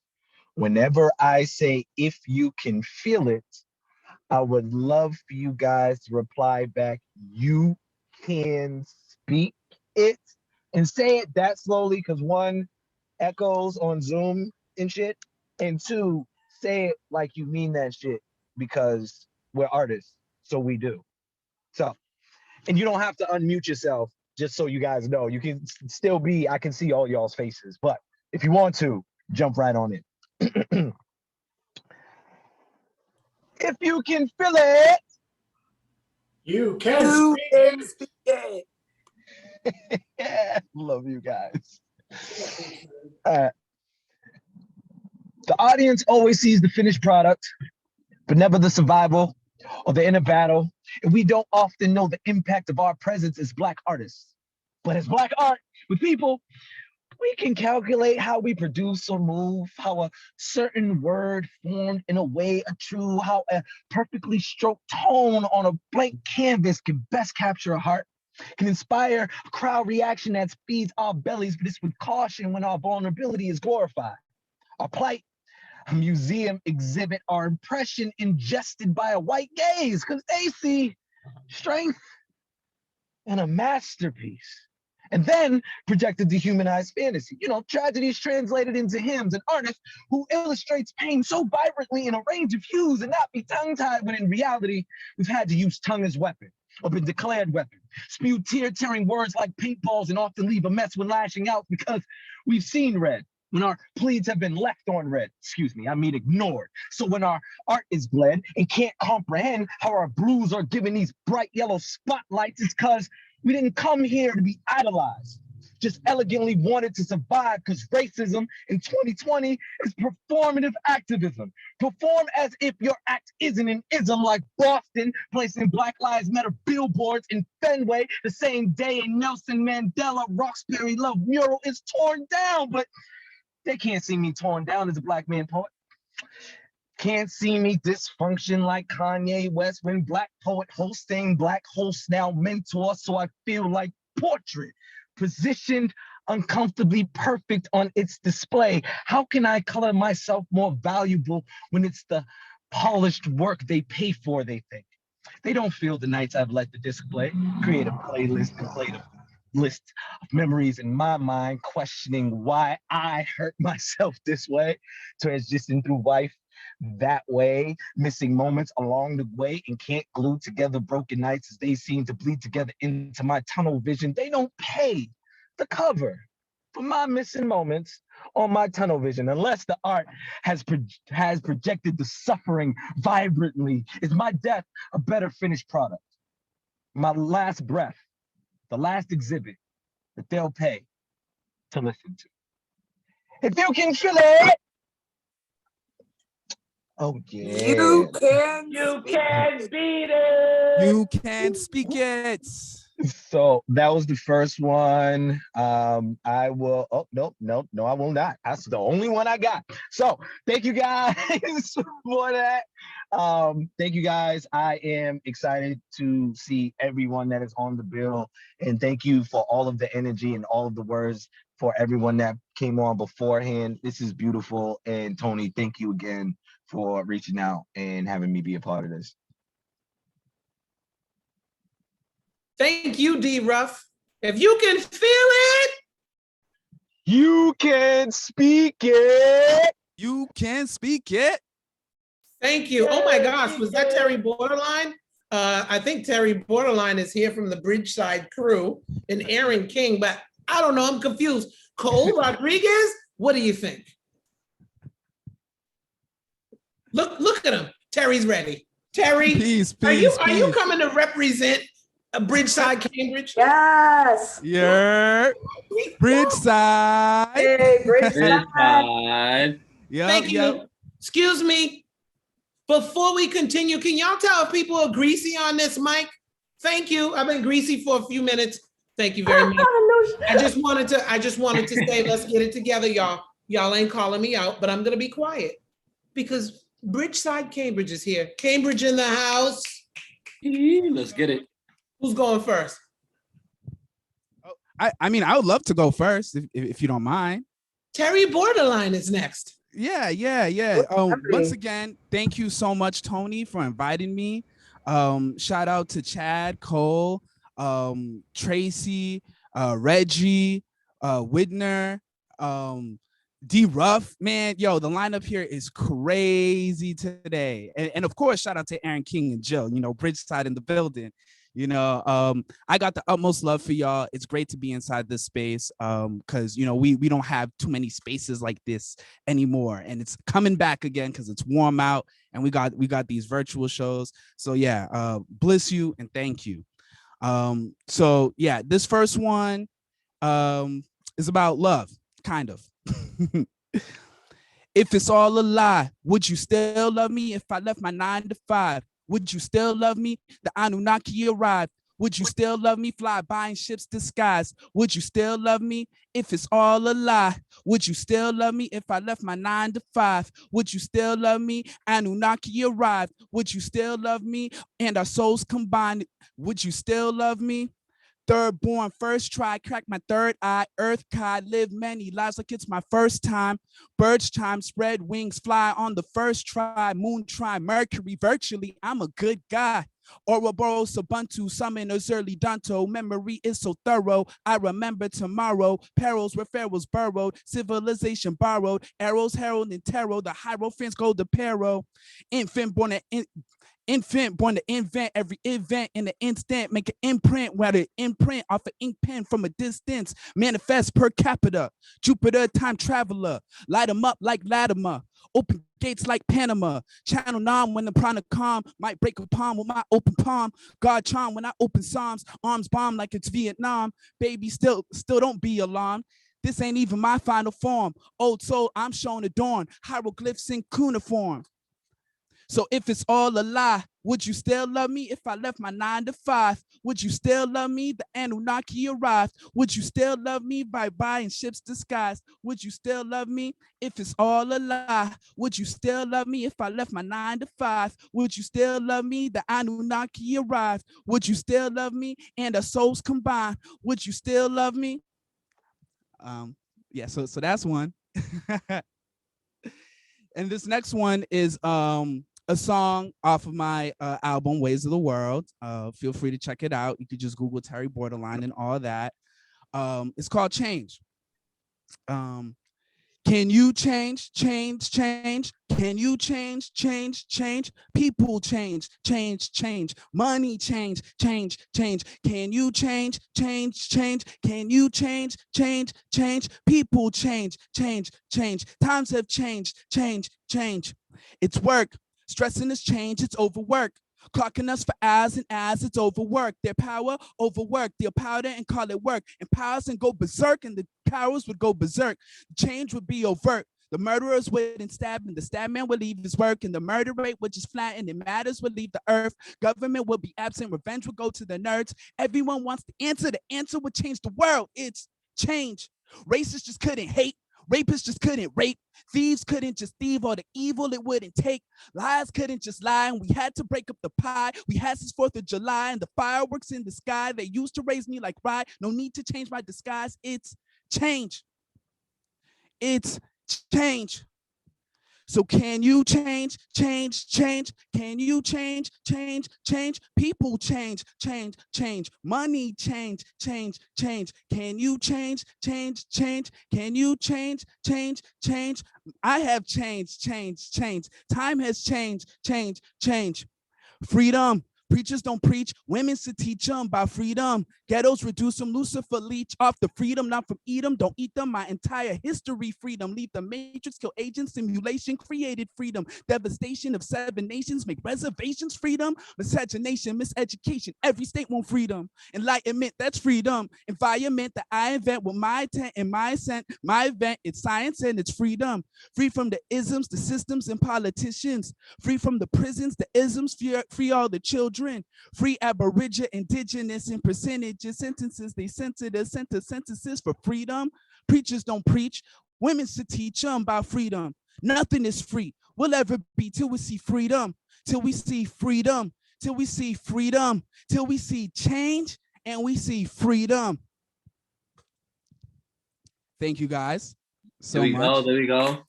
My name's Terry Borderline. Once again, shout out to Toni. Shout out to Bridgeside. Hey, Bridgeside.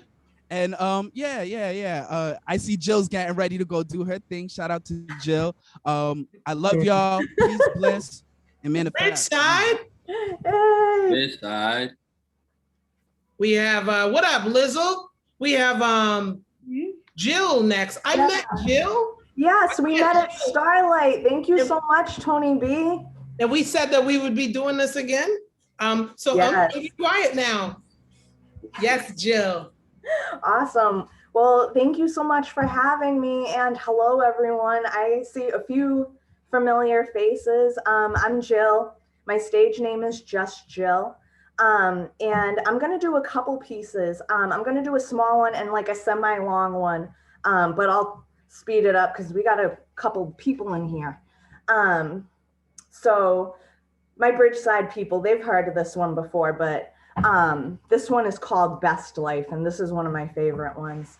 And I apologize ahead of time. My dog is being kind of loud today, so I hope she doesn't bark during this. But this is Best Life. Give me 1 second. Actually, you know what? I'm getting them confused, so I'll start the other one first. This one's called We the Smartest, and this is off of my album called $1 Jillion Dream. So this one's kind of for the ladies. So it's called We the Smartest. Lately, I feel like I've been finessing it. Heads are guessing my moves, but they're not getting it. On the mic, and if not, I'm on my grind, and I've dealt with harder times. Now there's really no sweat in this, because they haven't lived a life like mine. Man, a couple times, because I almost died. My girl T said you only live once, so why not do it big? It's getting live with the Bridgeside. I'm just trying to make my mama proud. So shout out to the strong women who held me down. Cause ooh, I'm flexing, a strong woman I am now. I'm built to be the queen. I rock the crown. So fly honeys, I wanna let you ladies know, kill that drama and beef, cause baby girl, it's time to grow, and they don't wanna see us out here making and shine unless we're hurting each other or look on fleek with injected behinds. So female artists, keep on pushing your hardest. There's rap dudes out here with huge egos. Don't forget we're the smartest. Yeah, don't forget we're the smartest. Hey, I said, female artists keep on pushing your hardest. This rap dude's out here with huge egos. Don't forget we're the smartest. Nah, don't forget we're the smartest. Don't forget we're the smartest. Yes. So just chill spitting facts with the lyricism. I'm sick of female rap getting bad criticism because I know I'm different and I'm trying to build a new foundation. I call that support system and roll through with my girl squad. Dudes are jealous of our bars, but that's their fault. Too busy smooth talking because they think they're popping. Try to distract you with the love and the hip hopping. But I'll save that nonsense for the television because that's not my vision. Unless I'm working for Nickelodeon and helping out the children, because I'm a 90s kid, just doing it a little different. So in the meantime, in between time, ladies, go get yours and don't let no one block your shine. Female artists, keep on pushing your hardest. There's rap dudes out here with huge egos. Don't forget we're the smartest. So that was that. Thank you guys. And that one's off of my album, $1 Jillion Dreams. And you guys can find me on Facebook and all that. Thank you, Jill.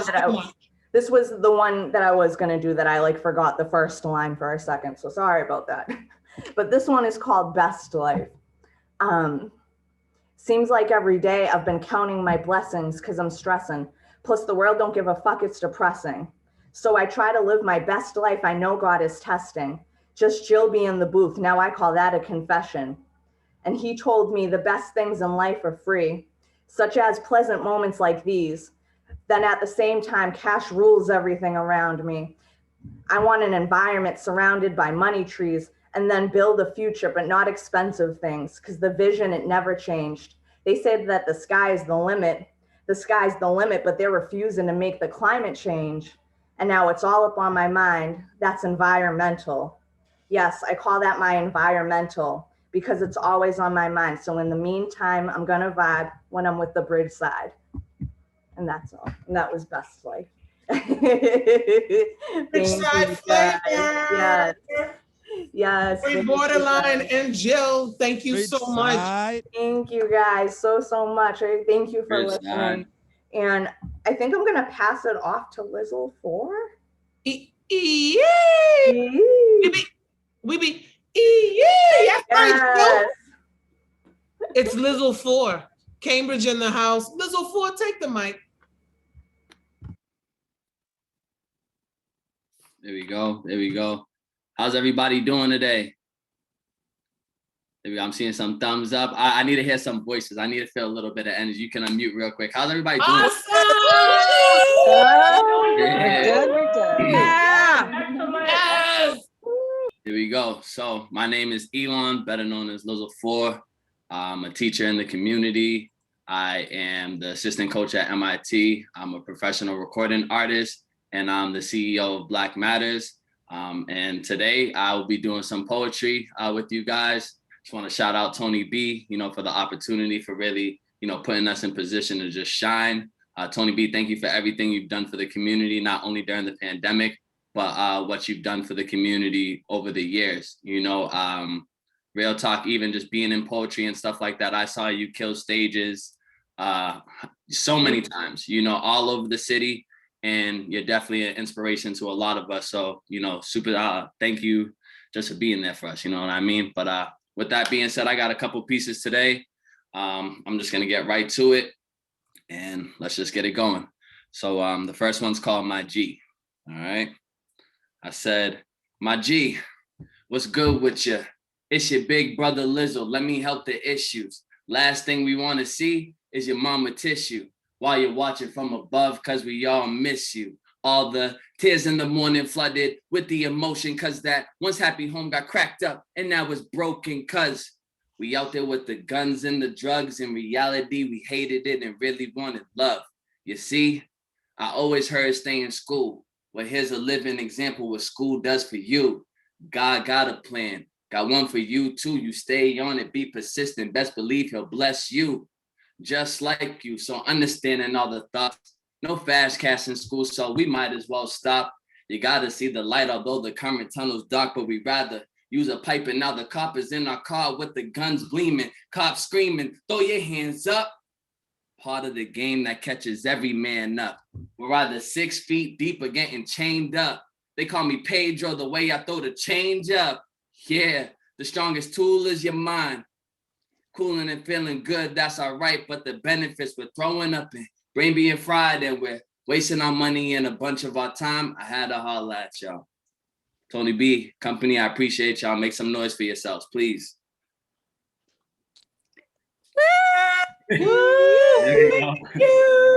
Thank you. What up, Rose? I just see you here too. There we go. And I got what? Hey. I got time for another quick one, TB?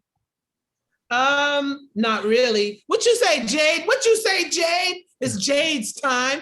Jay Sylvan's coming to the mic, our playwright and our poet and our second headliner. I really want to keep on time, Elon, but you actually have 2 minutes. Go, little fool. I got you. All right, so I'm gonna just close it out with something a little bit, just a little different vibe. I just came from work, so I didn't really get to warm up the whole way, but you know what? We're going for it anyways. This snippet is a song I have. It's called Here to Stay. You can access that on lizzle4.com, lizzle4.com. Yeah, but here we go. So real quick, I said, yeah. I told them all I'm here to stay. Told them all I'm here to stay. I told them all I'm worth the wait. I told them all, you know I'm here to stay. I love you guys. Appreciate y'all. Lizzle4.com. Let's keep going up, man. That was awesome. The Cambridge Poetry Mashup, where poetry, song, and storytelling abound. I've been learning lessons here. Thank you all, Chad. Thank you, Cole Rodriguez. Thank you, all the people who have come and read today. It is 5 o'clock. We are right on point. There's so much I can say about Jay Sylvan, about how much they have taught me, about just the world and how to be a poet and how to transition. I'm already talking too much. Jay Sylvan, poet, preacher, playwright. She's our next headliner. Please come to the mic and tear it up, Jay Sylvan. Thank you, Tony. Yeah, let's go. I really appreciate you having me. I'm really excited and I've loved hearing everybody's work. There's so many new voices that I haven't heard before and I really, really love hearing that coming from our community. And Tony, I mean, I could gush about you all day long as well. But I know you wanted me to come here and do some poems. So I'm going to come here and do some poems. So I, at this point, have a longish career. And I figured I'm just gonna start old and then work my way to newer. I'm gonna start, this one is quite old. It's probably 15 years, between over 10 years old. It's over 10 years old. So, but I still quite like it. And it's called Plates. There is a frigidity that does not wait for bonfires and Eastern Standard Time to wiggle into living bones. Doppelgangers linger, terrifying and invisible. They shadow our every move, watch like voyeurs through bushes at our hushed conversations on futons after the kids are in bed. As you Google German sopranos and try on new shoes, your other life is always wrapped around you. A film of ether in the most floral parts of the brain, one step left or right, and you could have been a cowboy, a screen actor, a witch, a Freemason. Somewhere your hands are filthy with dirt from your mango farm, your pro tennis career, the dig site where you discovered a new species of dinosaur. Demons only demonize, I tell myself, if they are so smart. Why aren't they standing here in a matter suit like I am, drinking wine and baking cakes, kissing and being kissed? No one kisses demons. They don't even have lips of their own. My roommate is eating an apple. I hate her mouth for how it snaps off the flesh in wet tears, hate the smack of her tonguing the fruit, the oblivious way she licks her lips, the way she eats all day and does not gain weight. But I love her because she has a mouth to eat and to speak with, because she is human and wants and is fulfilled. It is a wobbly tightrope. I tried to concentrate, describe something someone uneducated might call the soul. I am staccatoed by my neighbor lobbing limp beanbags at a slab of particle board. They fly like winsome empanadas flung from a catapult, land with thwaps. I do not know his name, but he wears a fitted navy baseball cap backwards on his skull. I want to love this place, how monks talk of washing dishes, what once clean, now dirty, now clean. I do everything too quickly. My plates are always breaking.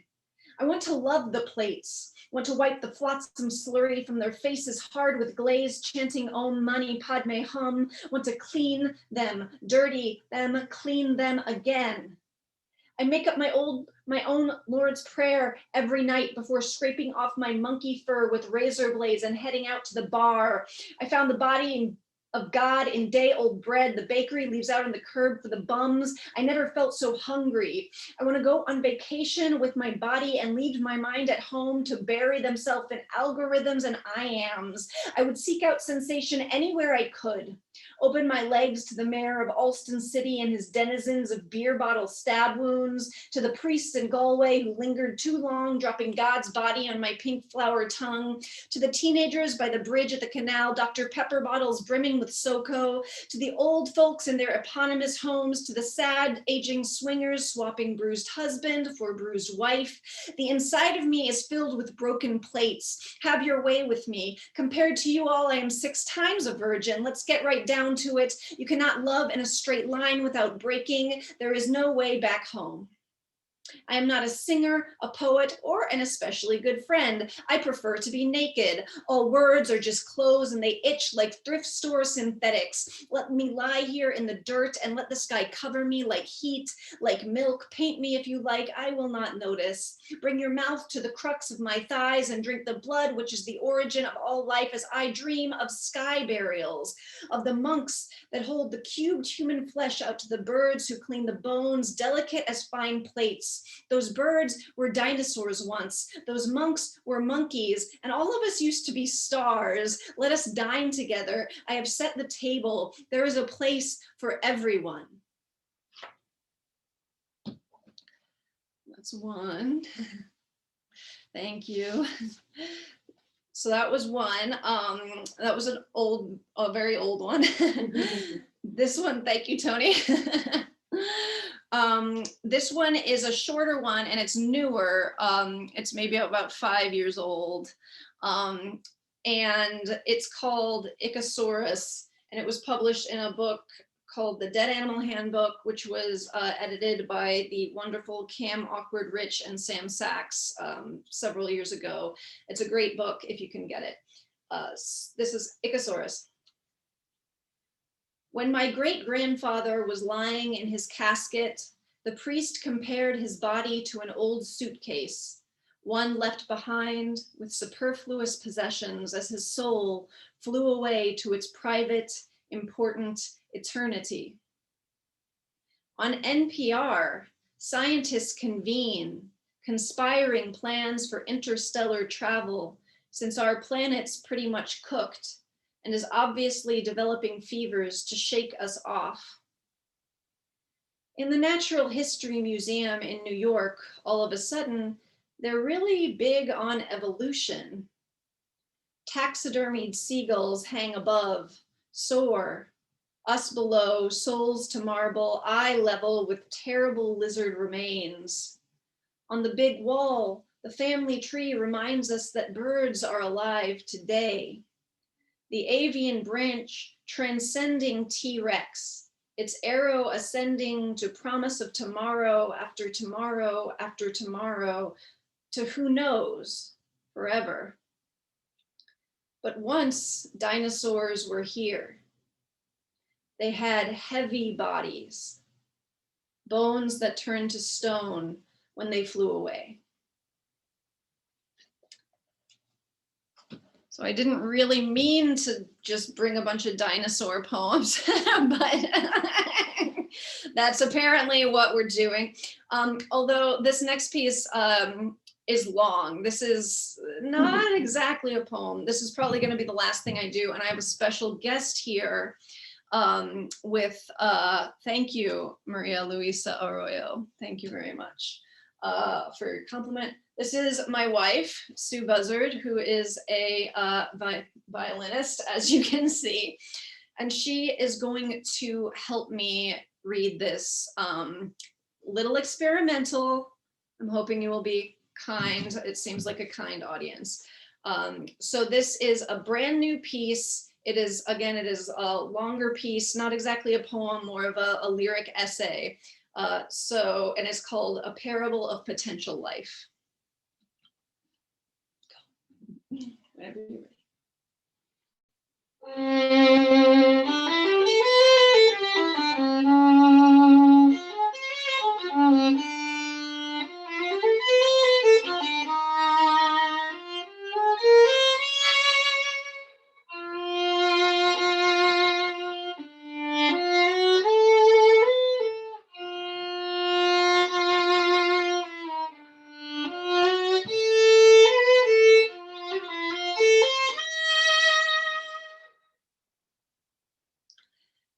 My wife and I sat at our kitchen table with her phone on speaker between us.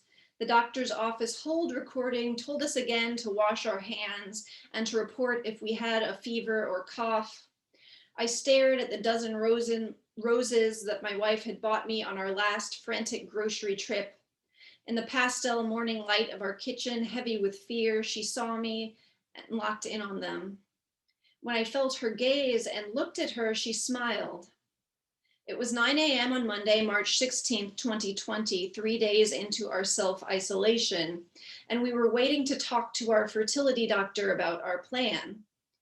We had an appointment scheduled later that week to implant a frozen embryo into my wife's womb.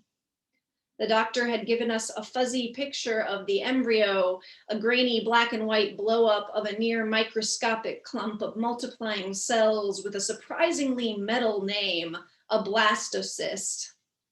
We had placed the photo behind a crocheted doll of a naked David Bowie from The Man Who Fell from Earth. It was our improvised fertility deity. On the mornings, we would hold hands and rub David Bowie's soft yarn belly and his pale yarn penis and hope that this blastocyst would grow into our first child. This ritual might sound odd, but after 3 years in divinity school, I knew nothing could be more human.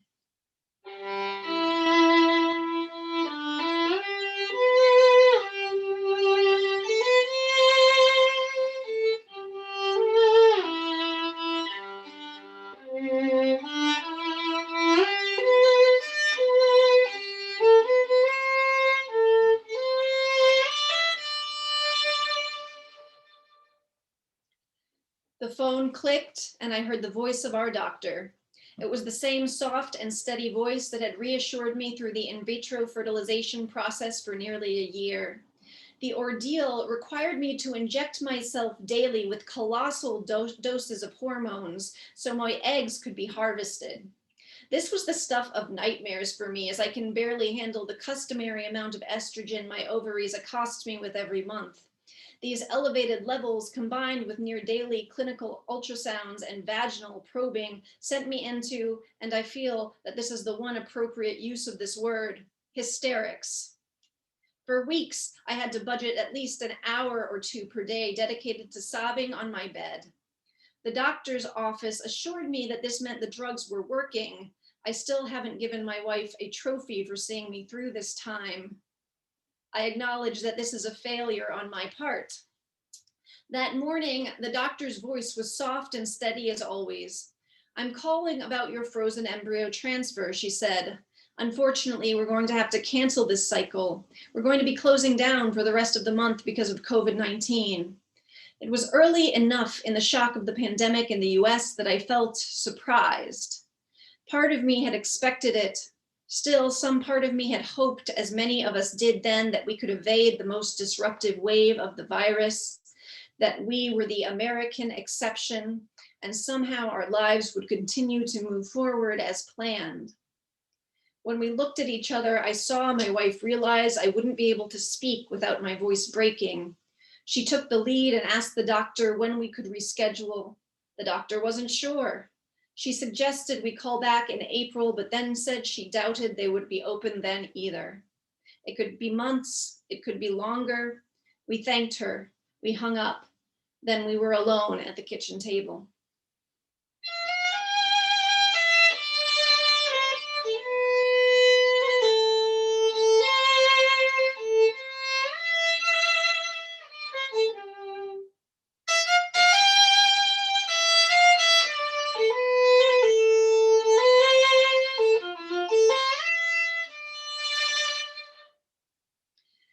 My wife and I took turns crying. She went first. I sat with my arm around her shoulder while she shook. It still hadn't sunk in that suddenly she was the only person in the world I could safely touch. Later, she would sit with me as I resumed my familiar place sobbing on our bed. I pictured our blastocyst waiting in the freezer indefinitely for the chance to try to become a person in the middle of a plague. What an unfair beginning. It had been a long road for me to finally try to bring a child into the world. I was queer, non-binary, neurodivergent, and disabled by a lifelong hypermobility disorder. While my younger brother, straight, stable, and married at 22, was encouraged by family and friends to breathe uninhibited, I was told by my beloved mother that not everyone was meant to have children. My hypermobile joints also threatened to become even more rubbery from pregnancy hormones, which could mean that with every step, I'd risk my body twisting and crumpling in on itself like one of those collapsing wooden skeleton toys that happened to be sentient and could feel extreme pain. I can't hear you, Jade. I'm so sorry. Oh no. Do you need me to, can you hear me now or? A little louder. A little louder? Here, I'll bring it a little closer. Thanks for telling me. I'm sorry. Mike just went a little soft. Is it better now? Might be a connectivity issue. Might be, okay. Is, Please keep going. okay, I'll keep going. I apologize. Yeah, if you can play quieter. I know, it's a wonderful piece. Well, thank you. All right, I will keep going. Sue and I met when we were 32, when I was 32. You were much younger. May it be noted, not creepy younger, just like 6 years. May it be noted, though we look like lesbians to some, we did not U-Haul it. We didn't move in for a year and a half after I first heard her play You Can't Take That Away From Me at a hippie art party at an actor's house we knew we were going to date. We waited 3 whole years to get married. Completely respectable and mature. After all, you're supposed to plan these things. Sue offered up her belly to carry a child conceived from my egg. This would spare my hypermobile body the damage of becoming even floppier due to pregnancy and allow us both to participate biologically in our baby's creation. It was both science fiction-y and romantic. Perfect for us, a couple whose first date was going to see an actor from Star Trek Deep Space Nine perform a 2-hour one-man show as Edgar Allan Poe. But what would we need once the baby was on the outside? We were both artists and got by okay, but piecing together livings from gigs and a 3rd floor walk-up apartment that cost more than half of our inconsistent income seemed less appealing when we envisioned a small, helpless person who would need things like diapers and car seats entering the picture. We needed steady jobs. So we both applied to graduate programs. She was going to be a music teacher. I was going to be a minister. I would be nearly 38 when my program was older, and as medical professionals, absolutely get off on telling people with uteruses in their late 30s, fertility drops like a feather on the moon after that. The idea of waiting that long stung me in my center, but I finally accepted it. As Sue had rightly said, planning well for children was the responsible thing to do.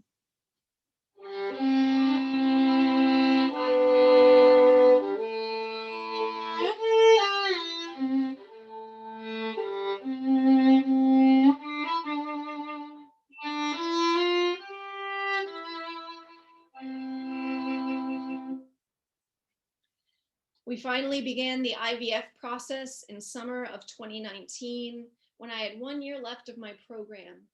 IVF wound up being more harrowing and expensive than we expected. Finally, after many snotty tears, a cycle produced a viable embryo, just one. Our little blastocyst fated to stall for months in a freezer somewhere while the virus raged across the earth. The American streets erupted with 400 years of racist oppression, and the West Coast literally burned. You are frozen, the world is on fire. I kept writing different variations of this line in random notebooks. I knew it was cheesy, but part of me thought I'd use it in a song or something. The kind you write because you have to, not because you think it's any good. All summer, I tried to imagine a future for this not yet baby, a loving home where we were all healthy and safe, a country where people are valued, respected, and supported, a planet we nourish and sustain and that nourishes and sustains us in return, a world where our child can touch the people he loves.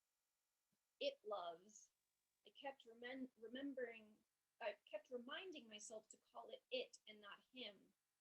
I had two reasons for this. First, I'm non-binary, so I should know better than to assume anyone's pronouns.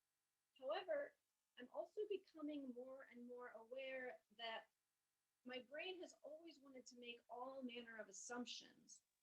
It assumes this embryo with its XY chromosomes will one day answer to he.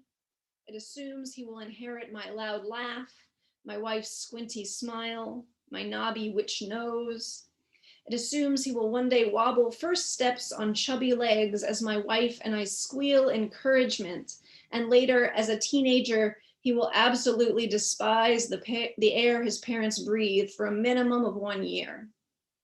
Last winter, my brain assumed that my wife would still be teaching in a classroom that April, that I would graduate from my master's program in a large public ceremony in May, and that doctor's appointments would not suddenly be postponed indefinitely due to a global pandemic.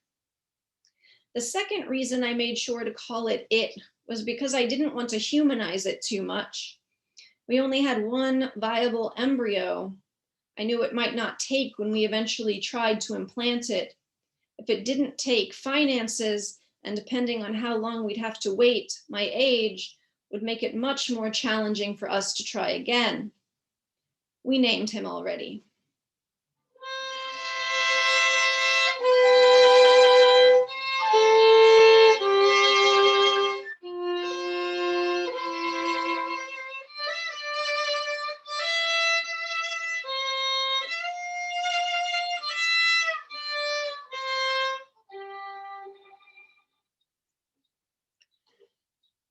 I'm so aware now that everything is weighted on probabilities. The majority of English-speaking people with XY chromosomes use he, him pronouns, at least for now. According to the doctor, our XY blastocyst, once implanted, would have a 60% chance of being successful, of becoming a child. The odds are in your favor, she said brightly as we discussed our lone little embryo in her actual office back in February. The odds didn't sound all that favorable to me. When Sue and I walked to our car through the Barron Medical Plaza parking lot, I told her I didn't want to get my hopes up. The virus is so new that its probabilities are still hazy. At first, they said it had a mortality rate of between 1% and 6%. They said it could possibly infect up to 65% of Americans. When the probabilities became clearer, there would be plans, the doctor told us in March. My wife and I no longer have plans, we only have hopes. I'm just noticing that this is a lot longer than I thought it was and that I am past my time. So I would like to say, I really want to respect that, and I'm very sorry. I really thought that this was not that much longer. Toni, would you rather me cut it off now or would you rather me finish? It'd probably be another 5 minutes or so. Is Toni still there?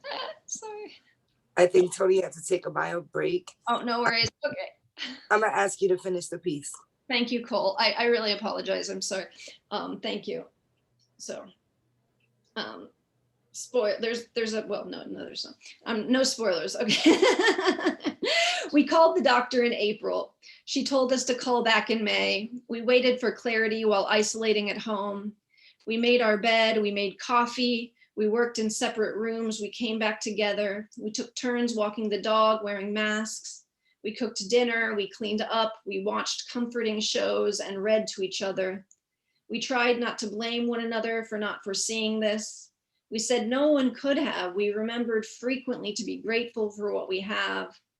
A safe place to live, food, our dog, each other.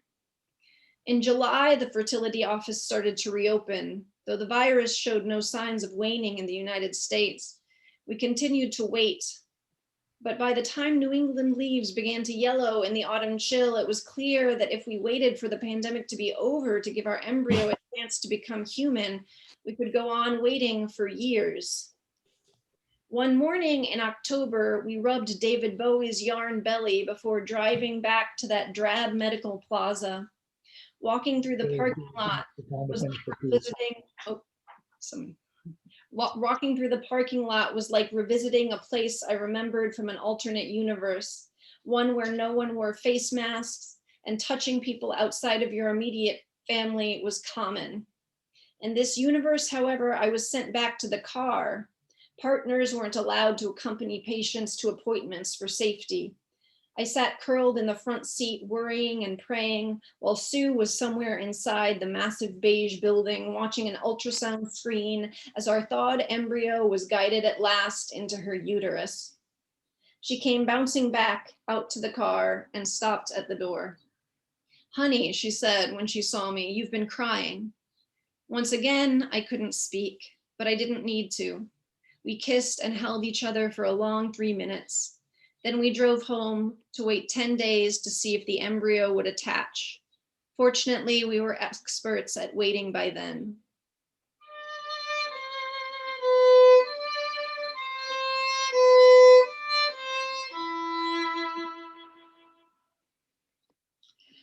"10 days later, we were playing music together. Sue on her antique violin, I on my Craigslist guitar, when Sue's phone rang. We recognized the number and met each other's eyes as Sue answered the phone and put it on speaker between us. "Sue, this is Sue. My spouse Jay is here with me. Hi, Sue and Jay. This is Eleni calling from the fertility office." Sue held my gaze, steady and calm. "Hi, Eleni," I said. I braced myself for disappointment, for sobbing on the bed, for starting over with nothing. But what Eleni said was, "I'm calling with good news. You're pregnant."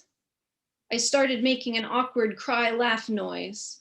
Sue jumped up. "Yes," she shouted, pumping her fist in the air. "Thank you," I choked out. "Thank you, David Bowie." I heard Eleni chuckle over the phone. Phone calls like this must be some of the better parts of her job, especially this year. Telling people that at least one of their dreams has come true, hearing them realize that months or years of hope have finally concluded with not a happy ending exactly, but a joyful next step. It's now midway through the pregnancy and still deep in the pandemic, though vaccines now tease some hope of a future shift. So much could still go wrong, but I'm trying to have hope, even if I don't want to make plans yet. I envision this hypothetical person I've secretly named. I see us all years down the line. He's there with my wife's squinty smile and my witchy nose, and he is listening to us. We'll tell him or her or them or some pronoun I can't yet assume how before he was him, he stayed in a freezer for 7 months while the world burned. Of course, the story will gain meaning in the telling.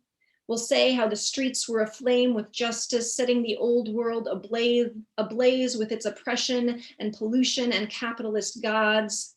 We'll have 20/20 hindsight by then, and we'll be able to explain how the virus cast our ugliness into the light so we could see all the broken pieces of our society.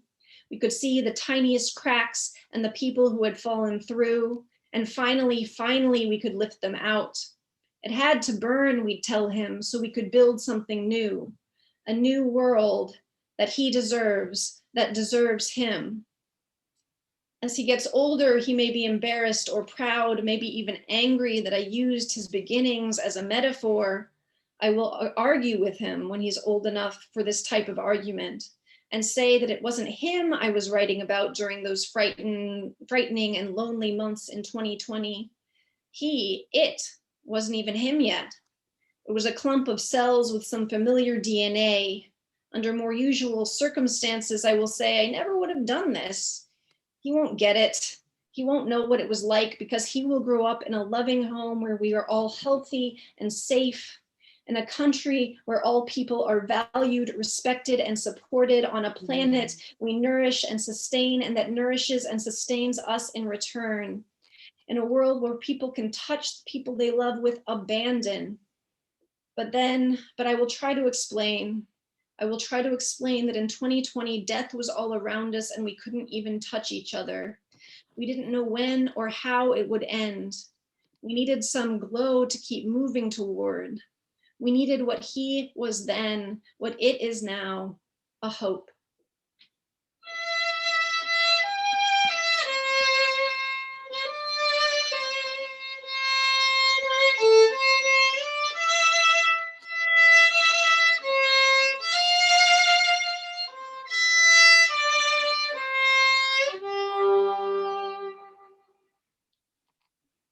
Thank you very much. I apologize that I had some technical difficulties and that we went a little over.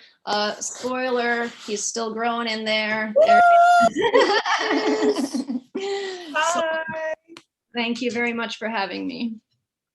Good. Thank you, Jay. Thank you, Jay Sylvan and Subazid. Thank you. I am excited to bring up, in representation of Bagel Bards, Wendell Smith and C.D. Collins. I'm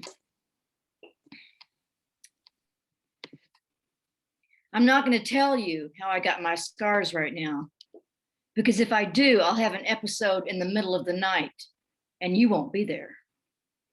All my life, people have told me how lucky I am. So lucky it didn't get your face. When I got my scars, I lost my value, which came from my parents. They were my mirror where I looked for my reflection to see if I was loved, if I belonged. This mirror had always been multifaceted. A disco ball, light coruscating from it as it spun, fragments falling everywhere. When I was burned over 50% of my body, I lost the only thing I'd ever had to offer. A female body that would summon a man. They thought I'd never marry, and they were right about that. I never thought myself good looking. My glamorous mother took up all the room for that. Everything beautiful was for my mother. I wanted to be of use, to justify my life. I've had many jobs: factory worker, lawnmower, massage therapist, a writer of tales, a singer of songs. But when I had a breakdown, I could do nothing. A friend told me that in her doctor's practice in Kentucky, her patient's primary complaint was, "I've lost use of myself." That sums it up. During that breakdown, I woke to a single moment of peace before the meteorite of dread flew from the sky through my window and cratered into my chest. Dread buzzed behind my eyes, saturated my consciousness, swirled in my solar plexus. I preferred my dream world to the waking world, even if sleep brought nightmares. I couldn't think, couldn't eat.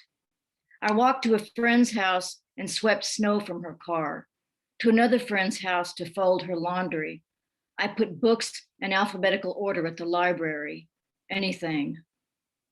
I found a center run by other people with psychiatric diagnoses. The director suggested that I apply to the program she'd done. I thought I wouldn't even pass the interview, but I was invited to enroll in the school of what I call crazy people, helping other crazy people, because we're the ones who truly understand. Our class went on a retreat. I begged to have a roommate. I begged not to have a roommate, but they assigned me a room with Jivka. Jivka was Hungarian. Jivka had scars. It got Jivka's face. The first night I dreamed she was coming toward me. It felt so real, with the same twin beds and night table, the warm room and shuttered windows overlooking the courtyard with the fountain, the dusty pink facade. In the dream, I rolled to get away. I was ashamed that my dream let me know that her scars frightened me. That night in our room, Jivka said to me, I heard you talking about your life today, and I thought, I don't see a single scar on that woman. Do you want to see? I asked. Slowly, I removed my pajamas. She took off her t-shirt. Her chest looked as though something had melted. I could see drip marks. Her boyfriend had read her journal about an affair with a woman and packed his bags. I set myself on fire, she said. We put our pajamas back on and puffed on our vapes, hazelnut tobacco, unicorn milk. Over the next few days, I noticed her style, her soft, breathy voice, hardly audible because she'd swallowed flames. I began to appreciate the delicacy of her fingers without fingernails, the complexity of her features, her eye for fashion. She became beautiful. The next few nights I slept peacefully, each in our twin bed in the warm room. I tell her she has beautiful lips. They're tattoos, she says. On our last morning, I wakened to see her in the half light, kneeling over her suitcase. Without her wig, her scalp is pale, with corrugated scars and patches of hair. It's 7:20, hon, she says. Our meeting is at 8:30. Quietly, we get ready. I retrieve my earrings that I got that time in Puerto Rico, emeralds, pale green and full of light. I see Jivka in the mirror behind me. I put on my earrings. Jivka puts on her ears. Thank you so much for inviting me. This is the cover of my novel, which took a lot of nerve to put a naked picture of yourself on your novel, but I did. And I'm really honored. This is a wonderful group, and I appreciate you. Thank you. And I'm gonna turn it over to my fellow bard. By the way, the Bagel Bards are fantastic. Every Saturday morning, we hold forth. Oh my Lord. You wouldn't believe the things we say. Wendell.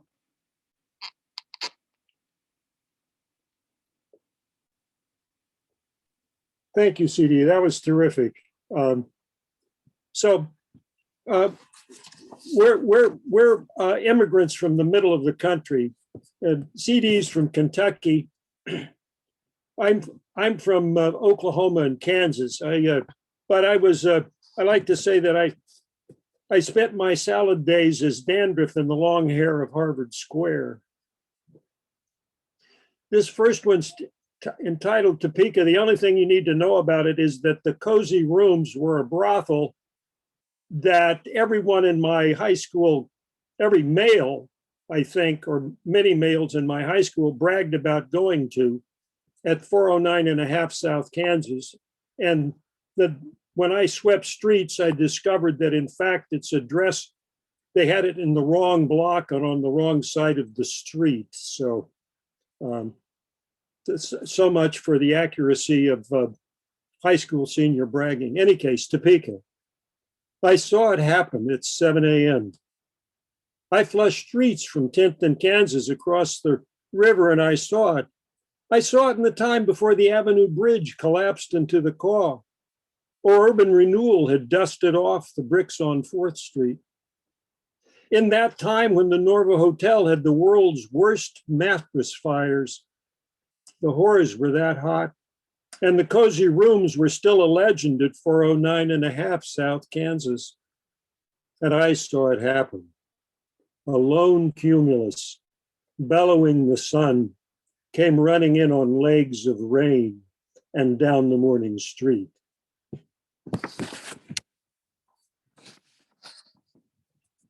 This next one's an Oklahoma poem. No, this next one's an Iowa poem. Yeah, The Anvil Cloud for Chris Mann, who was from the Mann Funeral Home, which was our next door neighbor in Sac City, Iowa. And the last two lines are hers from an anecdote she told my mother some 70 years ago. There must have been an important anecdote that I would remember it that long. I came out of Kansas. I came up out of Kansas. I came russet rain, drought, and thunderstorm out of the plains, over the Great Plains, burnt umber, blue stem, burnt sienna, buffalo grass, ivory black, ivory white, cumulonimbus. From Oklahoma to Iowa, out of the whirlwind came hail and rain. And all the farmer said was, weather sure is good for the corn, but goddamn, it's ruining the beans. This is the Oklahoma poem, Sagebrush at the Capitol Rotunda. In Oklahoma, old US 169 has some wide spots in the road. Lenape, Nowata, Oolaga. Will Rogers came from there. Now amid Washington statues stands a bronze Will, relaxed and smiling, charming grown-ups who wish out and touch his toes, and children who want to hug his knees, so that only Rogers has kept his shoes shine.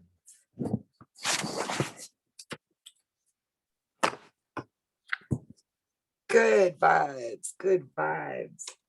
Thank you, Bagel Bards. Can I just add one thing? When are you finished or not finished? I had one more. I kind of timed it out beforehand. So Okay, go ahead and read it, and then I want to comment. One comment. 3 possums. Okay. 3 possums came to be killed by me. I've killed 3 possums. 3 possums. 3. When I was 10, my prairie play was fed by books on Hudson's Bay, and I set traps where the shingle wound about the base of Burnett's Mound. Once, under the roots of a cottonwood which arched from those banks of my childhood, I caught a possum. It gave in to death. As I ran it home, I ran out of breath. I ran it home on youthful feet, then threw it away for flies to eat. Too white to know that what we should do was pay it the honor of a possum stew. That's the first of the possums killed by me, the first of 3 possums, 3. 2 decades later in Georgia, I met another missing part of its jaw from a collision with the train, and blinded by its own blood, it circled on the ties between the rails. My city thought was get a gun, but as my sense collected in the sun, I found a dead sumac in the railroad cut. With that, I clubbed this possum once. It lay down and shivered twice. Thus, the second possum was killed by me, the second of 3 possums, 3. 2 decades further on, I met the third, which makes the charm. Caught in my lights, this possum stood by Wilton Road and blind from blood. Its injury was the second's twin. I was almost past before I knew I must run it down and kill it too, and hope in death we'd find relief with our souls flung out beyond belief. So the third possum was killed by me, the third of 3 possums, 3. I wonder now that I have lived a score of years after the third, 3 score total beyond the first, what choice will the mystery make for me, as once I chose for each of these 3? 3 possums came to be killed by me. Why 3 possums? Why these? Why 3? Whoa. Well, I'm in Kentucky. Thank you for that beautiful stuff. You're in New Hampshire right now. I've been in Kentucky. No, I'm in Melrose, Massachusetts. Melrose. Okay. Miles north of the park we were supposed to be doing this outside in.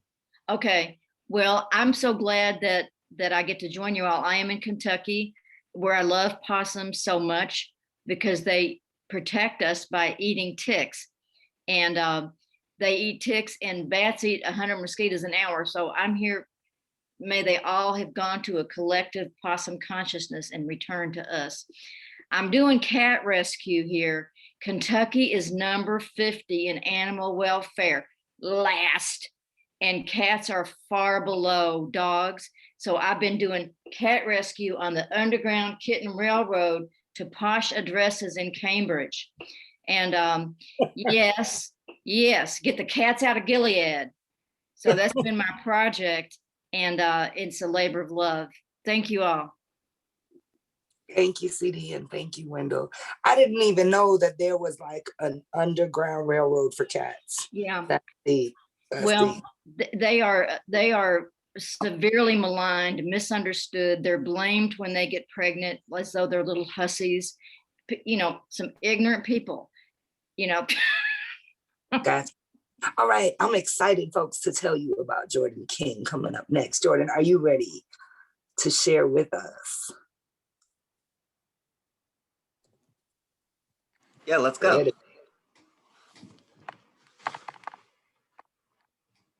All right.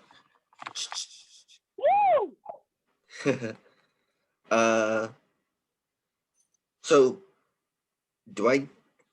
how long do I have? What, 5 minutes? All right. Oh, 7. I have 7 minutes. Dope. Cool. 7 because you're you. Jordan is a Cambridge native. Jordan just rocked my world 7 years ago, and I'm just gonna be quiet so he could rock yours. She could rock yours. All right. Sorry, I misgendered. Let's do these 2 poems. I'm gonna do an old poem and a new poem, and then I'll get out of your hair. So also, I say old poem. Apparently this was written in October. So old-ish. Trigger warning on this one for suicide.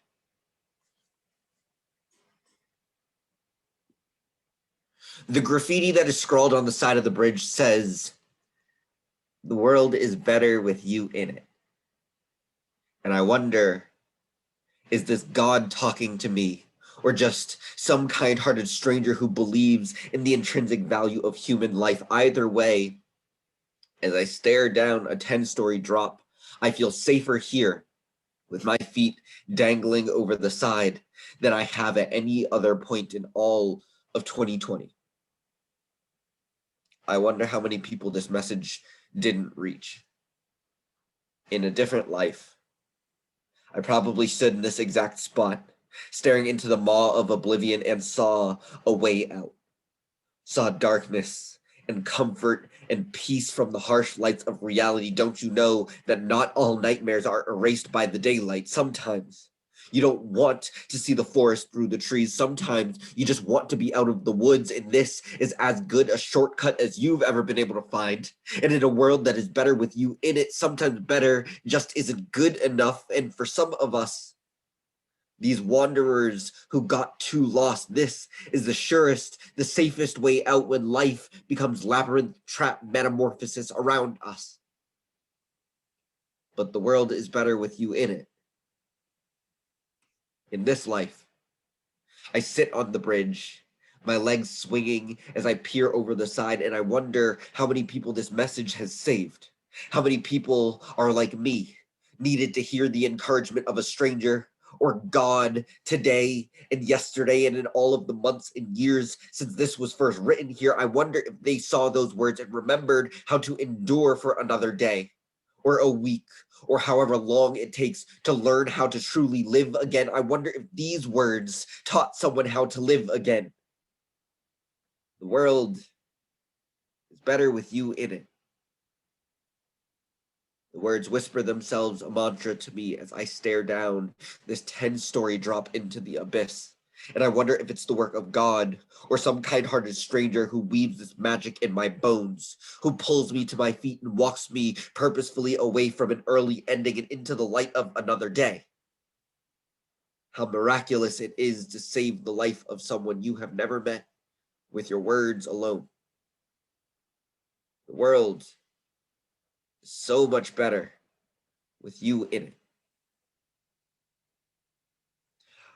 Woo!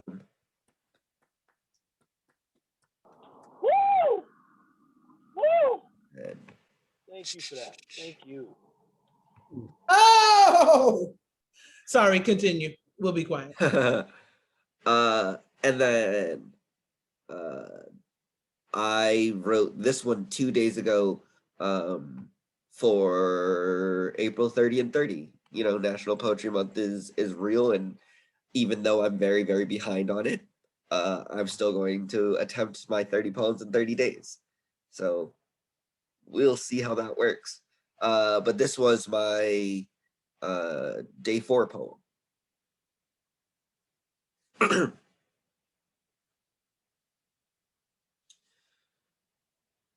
It's 2 p.m. on a Tuesday and I'm drunk. Like, not opening my mouth in case something other than words comes out. Drunk. Like, when I look in the bathroom mirror, it feels like my reflection will be the last memory I have tonight. Drunk. And the fucked up thing is, I don't plan on stopping. Somewhere between drink 4 and 6, I feel that sort of existential dread that comes with self-medication. The understanding that I'm not just drinking, but that I'm actively running from something. I take shots until I forget what I am running from. My name is Jordan. I'm 26 years old, and I think I might be an alcoholic. Or at the very least, I have a very unhealthy relationship with drinking. If it's any consolation, I'm the most prudent alcoholic I know now. There are a few unwavering rules that I try to keep in place. This kind of fail-safe effort that I have to ensure the safety of myself and others. 1, I never drink beyond my ability to get home.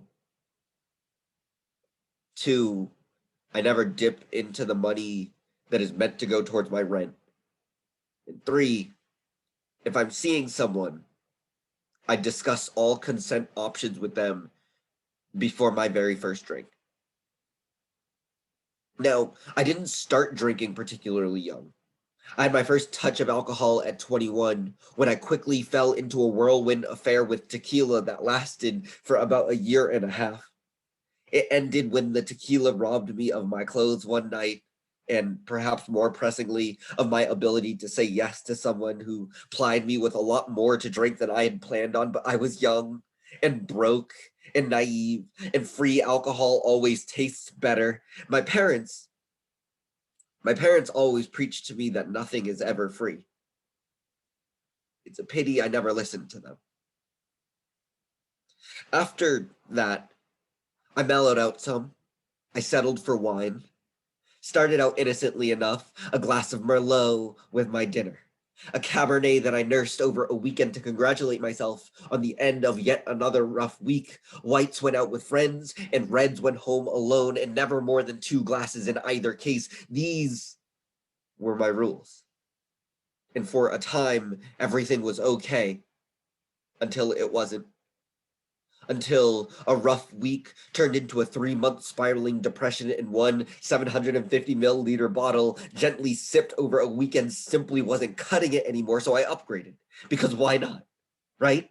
I'm in my 20s, I'm just having fun, and I'm by myself, so there are no more consent issues to work around, no responsibilities I couldn't take care of in the morning while hungover. And the thing is, nobody ever talks about how the fun wine mom is just as much an alcoholic as the brown paper bag uncle, and how both still feel like shit in the morning, how they both look to their next drink with an excitement that feels a little bit more like desperation than enjoyment. And here I am teetering on that line like I'm failing a field sobriety test.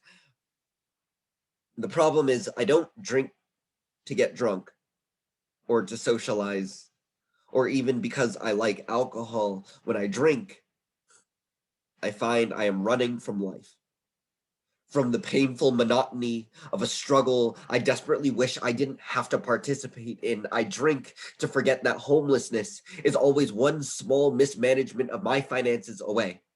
That I have 5 cavities in my teeth that I can't afford to get fixed, and that I need new glasses but can't afford the eye exam to get my prescription, and that as great as self-medicating has been for me, my emotions are always a ticking time bomb.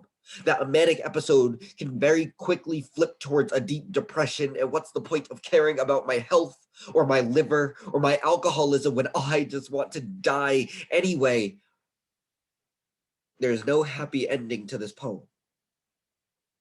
There is the bottom of a glass and a decision. Do I want another drink or something else entirely? I don't know. Thanks, y'all. Thank you for sharing. Oh my gosh. Woo! So deep, so deep. Whew, thank you very much, Jordan. It's always great to have you on any Zoom call we can set up, you know. So thank you so much for your contributions. And it's now time to transition to the next person up, who is I just heard who I didn't realize her official title, or as one of them given to by Toni, is one of the queens of the Lizard Lounge. So we are going to introduce Cole Rodriguez and give her some time to shine after taking so much time to help coordinate what's been an amazing, successful mashup for the first time ever. We weren't expecting it this way, but thanks to people like Cole and people listening and reading like yourselves, we've been doing great. So Cole, if you are ready. Definitely. Jordan, thank you for the bravery of that piece and the bravery of sharing something that you just wrote 2 days ago. For real, for real. You're a good example to me, and you inspired me to share something that's off paper, so to speak. I often tell students that if they're committed to performing something, they should be committed enough to memorize it. And so I'm currently breaking my own rule because I'm still trying to commit right here. So do me a favor, y'all. Can you please turn your phones off? Turn your phones off, because they listening. They listening to our every word. Does this sound absurd? Because every passing moment, your phone is compiling new information factors, reviewing your interests and your interactions, invading your pictures and your guilty distractions, piecing together clues of your secret passions.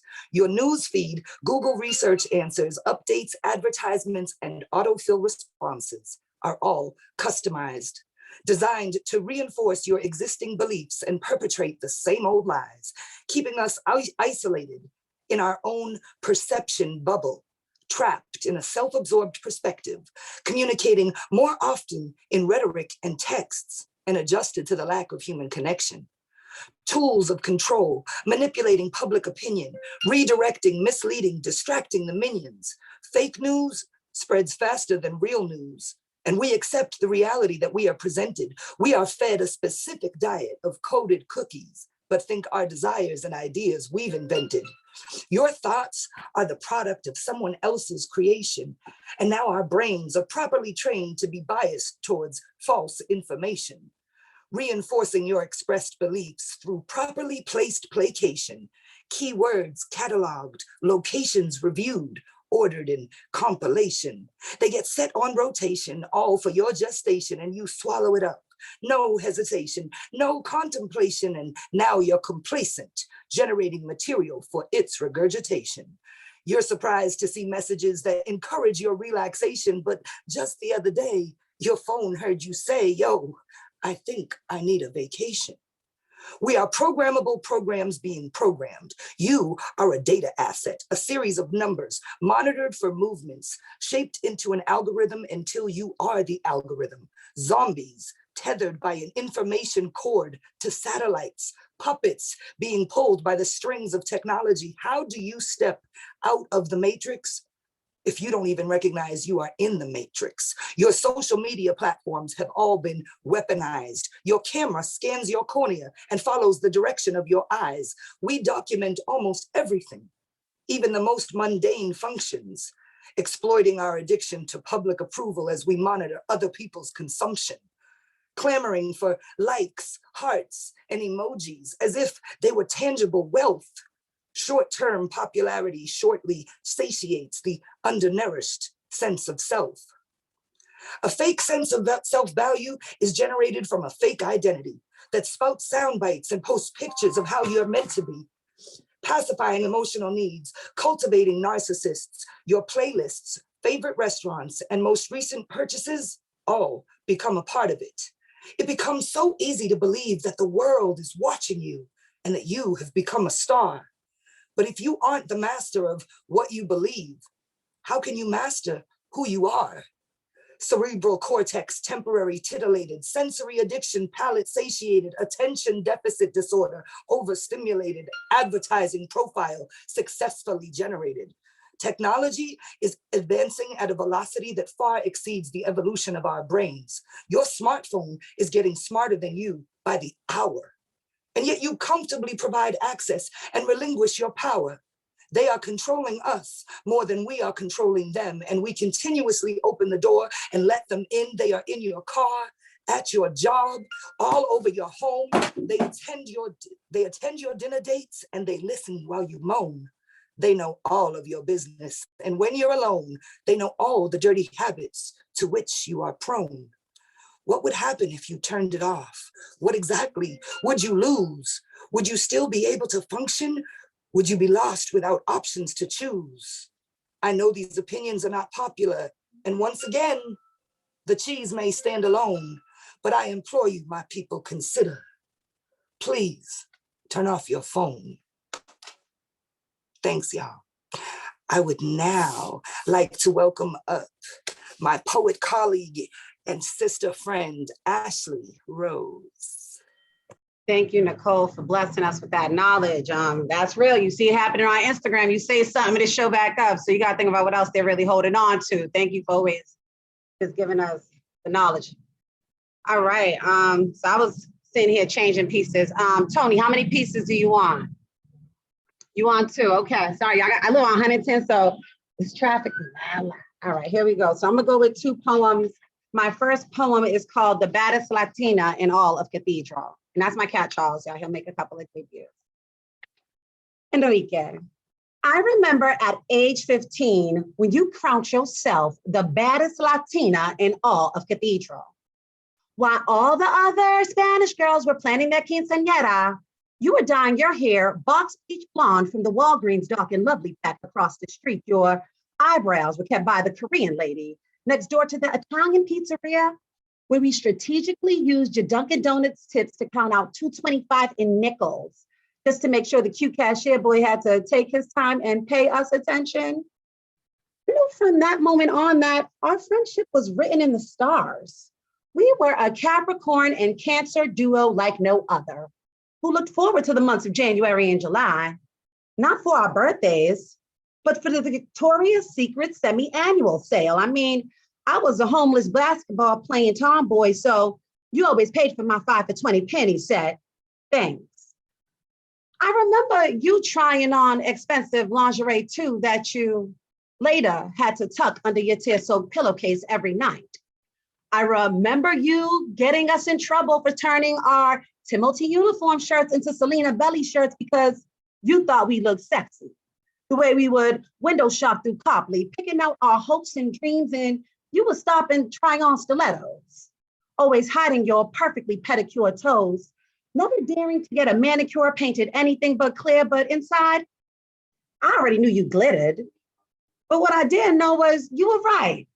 You were the baddest Latina in all the Cathedral. I mean, it was you come turn of the millennium to finally convince me that my Lady of Rage Afro puffs really weren't that fashionable. Personally took me for and paid for my first Dominican bow out, taught me that Ashley honey, sexy's all in the stance, how to properly apply lipstick, but more importantly, how to arch my eyebrows for the gods. I remember when you were left with questions for God. I mean, why did God make the baddest Latina in all of Cathedral a boy? I watched you clutch your rosary beads and hold on to your faith, but I always wondered, did it ever see the way you secretly danced in the kitchen to bachata, the way your hips moved to suavemente? I know you were born a brother, but you had way more class than all of us sisters. You were giving, gentle, loving. You took care of all of us, a mother by nature. I swear that the sound of thunder is really just your heels hitting the cement pavement as you sashay past those onlookers and rumors on Washington Street. Kike. I remember when I finally ran into you after high school. And before I could proudly part my perfectly lined lips and let you know that I took your advice and traded my high tops from some high heels, you leaned over and said, Ashley, don't call me Enrique. Matter of fact, I don't even go by Kike. My new name is Aliana. And Aliana, I see you living La Vida Loca like our favorite Ricky Martin song. So I like each and every one of your Instagram and Facebook profile pictures, because for me, it feels good to see you living your life like it's golden, those golden locks along now, dangling down the small of your back, and you're finally free. Free to dance bachata with that broom. Free to dance bachata with a boy. Think about it, Kike. It's 2021. You can even marry a boy. And what's really crazy is that you're the unsung hero in this transformative transgender movement, because before Caitlyn Jenner was out here getting ESPY awards for being courageous, you were brave enough to be yourself. And yes, I know that years have passed and your name has officially changed, but I'm just glad I could always call you friend. And I know that you'll probably never get the cover of Glamour or Woman of the Year, but I hope that this 3-minute and 35-second poem lets you know that I'm proud of you, and that it's thanks to the unsung heroes and sheroes like you that for some kid out there, there'll be no more unanswered prayers tucked under their pillowcase from the night before. Yesterday, we dreamed. Today, I smile knowing you wake up in Boston being who you were born to be, the baddest Latina in all of Cathedral. Thank you guys. And that one's for all my trans sisters, but especially my friend Aliana. I know now it's a movement, but she was a movement by herself, getting beat up on the way to school and still just setting standards. So I really want to shout out the Black and brown trans sisters who are doing this. So just uplift that one for my girl Aliana. I think for my second poem, you know what? I'm gonna switch it up because I lost my mentor. So I don't care about a poem that really entertains y'all more than I care that heals me. And so this one's for my mentor, Irvine Goldson. I'm pretty sure all of us know her, but it was crazy because when Irvine died, it took me a while to pen the poem for her funeral. And it was like the moment I finished this video of her just clapping on her 14th on her birthday came up, and it just made me think about how do you lift up somebody's name who has such a big impact on the world. So I'm gonna read this one. How do you lift up the name of a healer? Do you circle under the cold full moon of winter with women who run with the wolves, howling to the ancestors in unison as our pack leader meets the summit and joins the stars? Do you sage every street in the city until her spiritual smoke starts to rise, signaling her smooth transition while crying, praying, hoping, wishing we could take another inhalation of her love? How do you exhale such a loss? What do you do when two cities can no longer hear their heartbeats? Do we start a procession? Do we parade your bodies from Cambridge to Nubian Square, down the exact path you paid for so many countless youth? Or do we lift our hands outside of churches and testify about how you stuffed Black girl magic into care packages, used love as a science, made sex safer, defied quantum physics? Irvine, your love, like your spirit, transcends space and time. Even with the new moon, there's no replacing you. So Who will have the answers to the community's unasked questions? Who will echo the protection of Black women, make space for us at the table while feeding us rice, hopes, and dreams? In your absence, will the eyes of the unseen soul still glimmer? Will girls still gather in groups until their cycles start to synchronize, creating a symphony sung by sisters, no longer ashamed of their sacred blood? Or will teens get to know their bodies? Do we collage, cut and paste the wisdom you gave us as a gift, turn Black women's health into art, learn to master peace without you, find stillness in writing love letters to our future selves on sanctified stationery, signed, sealed, and delivered from heaven directly from you? Or should we bathe in quartz crystals and rose petals, light candles while finding ourselves on that eightfold path, seek enlightenment in the lessons you left us with, and as a collective, Irvine, lift your name while meditating to music under a gold sun? Thank you guys so much. And I lift the name of Irvine Goldson up right now for all of this. She poured into so many women. And thank you, Toni, for having me. Thank you, thank you, thank you. Thank you, Ashley, for sharing. You got me crying. I didn't even know Irvine. I know Irvine because of how many people she affected on my timeline. And that makes me feel the loss of her, the amazing people who she has affected. Thank you, amazing people. Can I just hear everybody's voices right now? Oh, is that dangerous, Chad? I just want to say, I love all the poets that we heard today. I just want to hear the rumble of voices. Yes. Can you make Jill? Thank you for sharing, Cole. Everyone's doing such a great job. I'm really enjoying all of your pieces, guys. Bridgeside Cypher, thank you so much, Yes. especially to the host, the people in the chat. Thank you, Maria Luisa. Thank you all for sharing your heart. Reggie Gibson, Jay Sylvan. Wait, heart emojis. Yes. Heart emojis galore. I appreciate you all for sharing. I have so much to say, but I'm gonna let other people say it. We are actually in our, we got like 20 minutes left. Oh my gosh, this Black girl's on time. So we are going to transition. Y'all know Black people on time all the time over the globe. We're on Black people time and we are on time. And we are going to transition real quick. Do I have to even say he was our poet? He was our preacher. He is going to open up our open mic slot. If you want to jump on the open mic, I swear I saw Orange live here.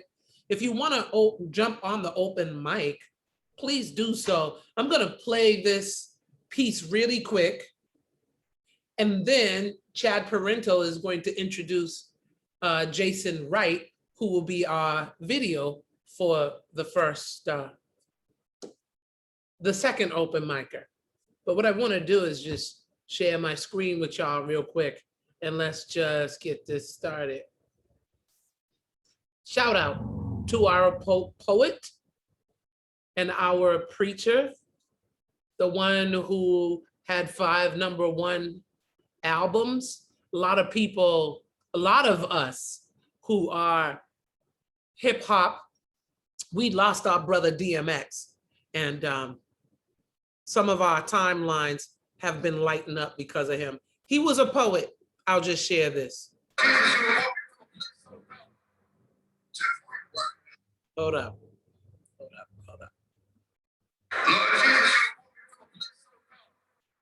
To the point where I forgot this. So now I embrace it. Used to run.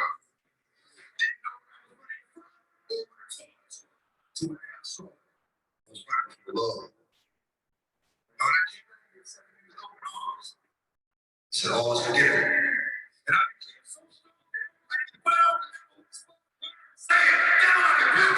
I saw that I was heard. Because no matter what I've been through, I can deal with it.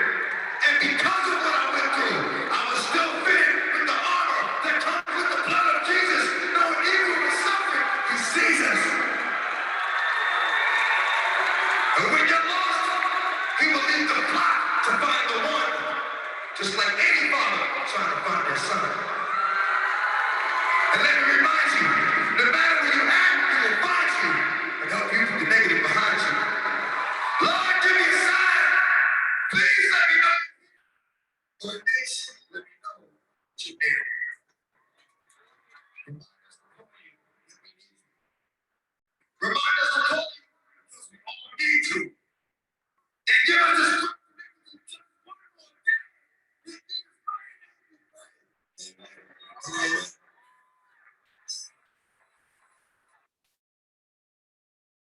Now, he might have been just saying a little bit about Jesus, but I encourage you all to hold on to the positivity in your lives, to let the spirit and truth of poetry guide you. Please let it guide you. And art as well. Poetry, song, and storytelling abound. Did it abound here today? Did it abound? I mean, even Lizzle Floor, the rapper, professor, educator, gave us some words. Shout out to DMX. DMX still lives. He was a fallible human being, just as we all are.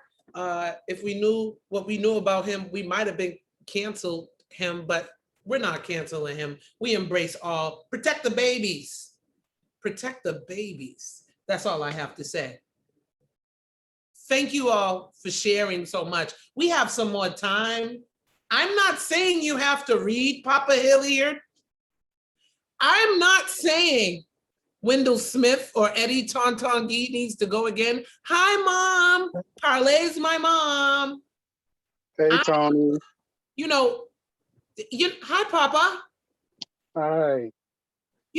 Papa Hilliard, I met Papa Hilliard and through Mama Hilliard from Ashley Herring, which is our Black Yard sponsor. I didn't mention any of our sponsors yet. I will later, I hope, but you can see them on the website.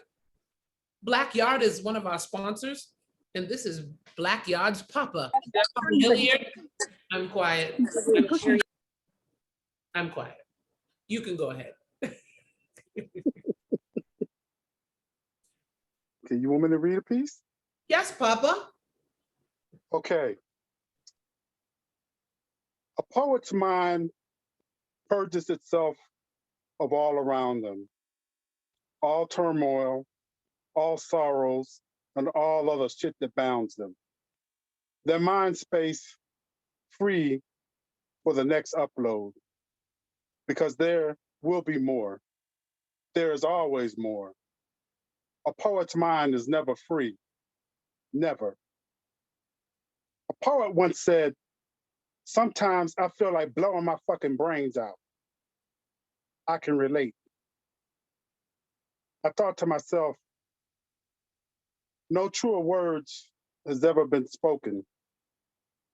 For poets speak aloud for the silenced and broken. Poets speak softly of love, lust, and desire.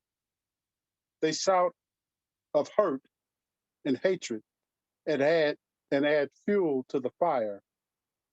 Poets bare their souls nakedly for all to critique and stare. Fact, by the time you see a poem, poets have already climaxed and don't really care. That's that. Thank you, Papa. We are just going to keep on moving here. Jason Wright. Jason Wright, oh, Jason Wright. Jason Wright. We found it. Hey. Hi. How's it Our whole going? magazine crew in the house. Hey, what's up? Can Thank you, Papa Hilliard. We are going to now have Jason Wright. someone hold this for me? All right, hold on. All right, hold on. Hi, Toni. Hi, Jason. You're our first outside candidate of poetry. Hi, Lisa. My name's Jack. Oh, thank you, but my name's Jackie. All right. Hi, Jackie. All right, here we go. Nice to meet you. You All right, here we too. go. All right, all right, I guess all right, so thanks for having me on the Cambridge MashUP. I appreciate it. One poem, right? Yes, please. A couple poems. All right. This one's called Pilot. All right. 18 lines for how I'd like to be. Perseverant with spirit so I can never miss it. Powerful so I can make a difference with my linguistics. Intelligent so I can move you and shape the future. Confident and concise, supreme and superior. Making moves in water and swimming with the sharks. Swimming fast ahead of the curve so I never miss my mark. fearless and strong and ridiculous on the mic. World-traveled warrior who finishes what he starts. Charming, charismatic, strong-willed, quick with the quill, and can drill it in that strengthens my skill. Finessing with no question, making suggestions, blessed with blessings. Real above all else, makes you pay attention. Strong as an ox, knowing my worth, keeping on calm with the knowledge from birth, knowing what I got, moving past the critics, moving over haters and distinguishing id from idiots, knowing my consciousness, mindful with the meditation, keeping it moving, not stressing anything. These are the ways I would like to be. If it was that way, that's how it would be. So by the grace of God and gravity, I'll get through this doubt, even if it kills me completely. I'm going to service to the water like bends and rise up.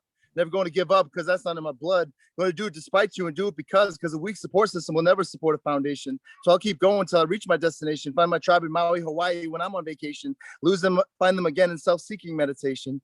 The strong will never back down, even if doubt catches them up in its midst. I find strength in my writtens and keep going, but end it with this. You cannot break me, stop me, topple me down. I'm stronger than I've ever been. My illness is worn down to a rubber bullet. This is my life, and this is how I choose to live it. Strong-willed survivor, be with it or against it. Whenever silence my sounds or the sounds from my mouth, you know you can never shoot my plane down because I'm the driver and my own pilot. Yes. Can I get one? All right, this one's called Style with Stilo. Here we go. Writer's block comes and goes. It's here. It says, hey, I'm here. It says, hey, I'm here in you. And I am trying to take control of the situation. And along comes the pen and says, man, nah, time to go away. Writer's block, the hero is here. Fighting writer's block from block to block, using the pen as a lyrical sword to cut through each word. You blocked, you in trouble. The pros like Ghostbusters, take away the struggle. In comes the metaphors like lions, like riders on the storm. Next come the differences, adhering from the norms. Now references come in like Dickens, forming like Voltron. Nostalgia comes in like waiting for the bus, waiting for my mom to come home. Then sympathy comes in and wonders why I was alone. Then wonder comes in, is he alluding to a broken home? Then beat comes in and says, nah, it's just a break in the constant. And assonance and dissonance come up and shake the honest. Connotations say brackish beats, onomatopoeia, bam, there it is. Back to the obscure reference, tag team, tag it out and back in like pro wrestling. Add something that someone can relate to and then take it away with something vulgar. Fucking insane on a train with peace through pain. That's a reference only the writer gets. Writing circles around the crowds, but ain't even close to done yet. Back to the high school bully in the detention centers, throw a little reference to what's going on in the world. Stop Asian hate, a call to action to make some people move towards, let them know what today is. It's World Ocean Day. Let them know something they didn't put the poem on pause. Fake it like you're finished, then take it to the next level. Go faster, throw more references like spinach to Popeye, and then take a Tribe Called Quest lyric and put it to the hip hop heads reference. Remix it, electric relax, and throw in the reference. I need a Philly right before I get loose. Money, please, I get loose off orange juice. Back to a commercial reference, Tropicana, then go dig in the crates and hit him with Freddie Gibbs. Mad Living Bandana. Credit the reference that got you mind stuck on this tempo. This poem is brought to you by DJ Shadow. Then cut the transmission, leave them wanting more. Then break for a second, psych them out like a free throw. Let them know you're just getting warmed up and can go for like an hour or more. So bring it home with some laughter like Viagra. Silas, say you strong like a bull. Bring in a movie reference, say something corny like I love you still. Don't ever go away from me. You complete me. Back to the movie synopsis. Jerry Maguire, star Tom Cruise, and Cuba Gooding Jr. about a sports agent with nothing to lose who meets a beauty, which tells him the girl. Look at his life and see what is right, and end credits. Leave the movie alone. Because life is like a box of rockets. That's a lyrical upset. Listening to Preemptive Strike, got the fingers typing like Hemingway writing in a French cafe. I could keep going, but the record comes to the end. And that's the way to get through the writer's block. Make your hero not hold a gun, but have style with a stilo. That's style with a pen. The end. Whoa. Whoa. Thank you, Jason. I really Thank you so much. appreciate you. Oddball Magazine, check it out online. I appreciate it. Thank you, Tony. Thank you for letting me read at the Cambridge MashUP. Thank you. I met you in Cambridge, Mass. Thanks to Jean-Denis Washim and everyone. We're going to put it on pause real quick. Those are the streets of Cambridge. Nice. We're going to put it on pause real quick. We're going to bring it down for like 1 minute because I want to say, hi, Mom. No mom here. Mom, can you say something to us? Oh, he's talking to her mom. Hi, Dexter. Hi, Mom. Oh, that was so nice. Tony, thank you for the Cambridge MashUp. I appreciate it. I'll see you real soon. Take care. Thank you. Dexter, good to see you, man. Good to see you, great, Jason. great reading. Really well done. So thank you so much for keeping it going. I'll see you later. Yeah. Thank you so much. All right. Bye. We're just going to slow it right down as I talk to my mother. This is a part of the poem too. Hi, Mom. I feel bad. I'm so sorry. I've been busy all week. I needed to call you, but I'm gonna call you. Thank you for coming. I'm enjoying this. Thank you, Mom. Of course, we have to, I think it's cool to acknowledge our parents on this call. I appreciate your mother. My sister's here too. Don't make me call you out, poets. I'm gonna be quiet and transition the Cambridge Poetry Mashup, which has been supported by Writers Without Margins. I need the mic. Writers Without Margins. Who else? Cambridge Arts Council. Oh yeah, them guys.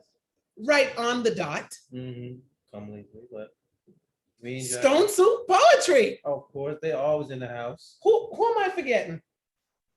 I see Liberation Poets here. We want to be unfree. Thank you very much. Don't forget the Lizards. Lizard Lounge. New-ish. Because I'm not going to swear around my own poetry reading. Shout out to the supporters who have supported us, to the tech people who are doing this tech, to beautiful Cole and beautiful Chad Parento. We are all beautiful these days. I'm going to be quiet because we only have a few more minutes on this call. And Sarah Tuttle. Sarah Tuttle, are you in the house? I am. Sarah Tuttle's someone who I talk to sometime. Would you like to share, Sarah? She's a children's book writer too. Sure. I don't know what I'll read. Does Demont want to go first and then I'll have something queued up? Yes, you can ill on me later, baby. Baby, not on the screen, baby. I'm not, baby. I totally will put you on the spot. You can get at me later. Demont, our Rhode Island brother, our Rhode Island poet, AKA Orange Live, or maybe not. Sorry. Yeah, it is. How's everybody doing? All right, I'm gonna read a new poem for y'all. I'm gonna read a new poem for y'all today. 1 second. Okay. It's called Letter to Black History. It was a prompt, actually. Somebody asked me to write the poem, write about, so I took it and I wrote it. My first time reading it, but I'm excited about it. Mama Africa birthed a righteous man. Stolen from original land, we must understand slavery is not where our history begins. Dear Harlem Renaissance, your art and swag made us fall in love. Langston Huston, exploding vision first to make a living and create the standard of the future. Dreams festering as souls grow and stretch across the streams of time, we acknowledge your effort today. Dear Black Art Movement, you moved us during civil rights as we fought the good fight. Your souls were as Black as nights and prowling in the darkest of days. We demanded education. We saw your fear and we prayed you're safe to the classroom. We demanded revolution. We demanded our voices be heard during a time when all they wanted was to silence us. We read about your marching, so we now march. We read about your solidarity in taking a stand against tyranny. The government killed Martin and gave him a day, plastered what they think of his good name. They kill our leaders, but never the revolution. Dear ancestors, we fight for the rights you died for. They parade your face and pick apart your values. Harriet Tubman on $20 bills while slavery still exists even now. Holding her back, or handing her back over to the slave master. They imprison your ideology and profit off your labor. But we done put our face to those books, screens light up solutions, social justice is our anthem. We capture all forms of evil, but even then, they were always there. Skin color doesn't matter until we line up every martyr and paint a clear picture of the slain, stained in shadows casted out by society once used up. Threat if we speak up, threat if we speak reform, change to the main vein because enough blood then has been given. We seek Silas in Obama. We see ourselves in Amanda. We read about our struggles in Park. We spoke up like Malcolm. We dream like Langston. We demand freedom like Harriet. We walk down buildings like Christopher, marching for a cause. We breathe life into youth while our youth like Eugene. We dream, we grow words with gardens, be like Toni, put our soul on the lifeline every time we cafe. We are more than just stars. We are more than just a next buck. We are movements, we are story, griots, poets, changers, and makers, and skin shaded on the other side, human. We breathe hope like opportunity meant for us. We grind for equal pay and livelihood because we come from a place where they ain't got neither. Dear future, orange sun rises on tomorrow like it once did in our past. Lives lived underneath waves of blue surrounded by all this color. We claim each for our own, as if land or money ever really has an owner, or do we simply borrow it in our existence, promises of a better future? Written on the ballot of some name won't change a system never meant for us. If you're able to read this, I hope to be wrong. I hope you live the other side of the dream Martin had, because it can't exist until we are all truly equal and free. Not just in idea, but equal in power, wealth, hope, and opportunity. United not by nation, but by being human. Dear human, do more than just survive, unite.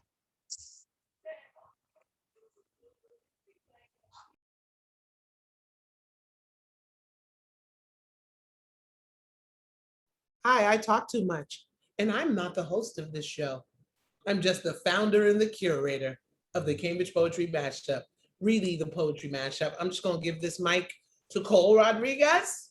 On that note, and I would like to thank everybody that was on screen today in whatever form you came, as a performer, as a listener, as a friend, as a neighbor, with love in your heart. Thanks y'all for being here today. Thanks for supporting MashUP. Tony B, I feel like you might got some last minute shout outs before we say goodbye, but I really appreciate this time with y'all this afternoon. Have a great day. Thank you, Cole. Chad, do you have something to say? Just thanks to everybody who came on today, respected the other writers, the other performers, and put on a hell of a show yourselves.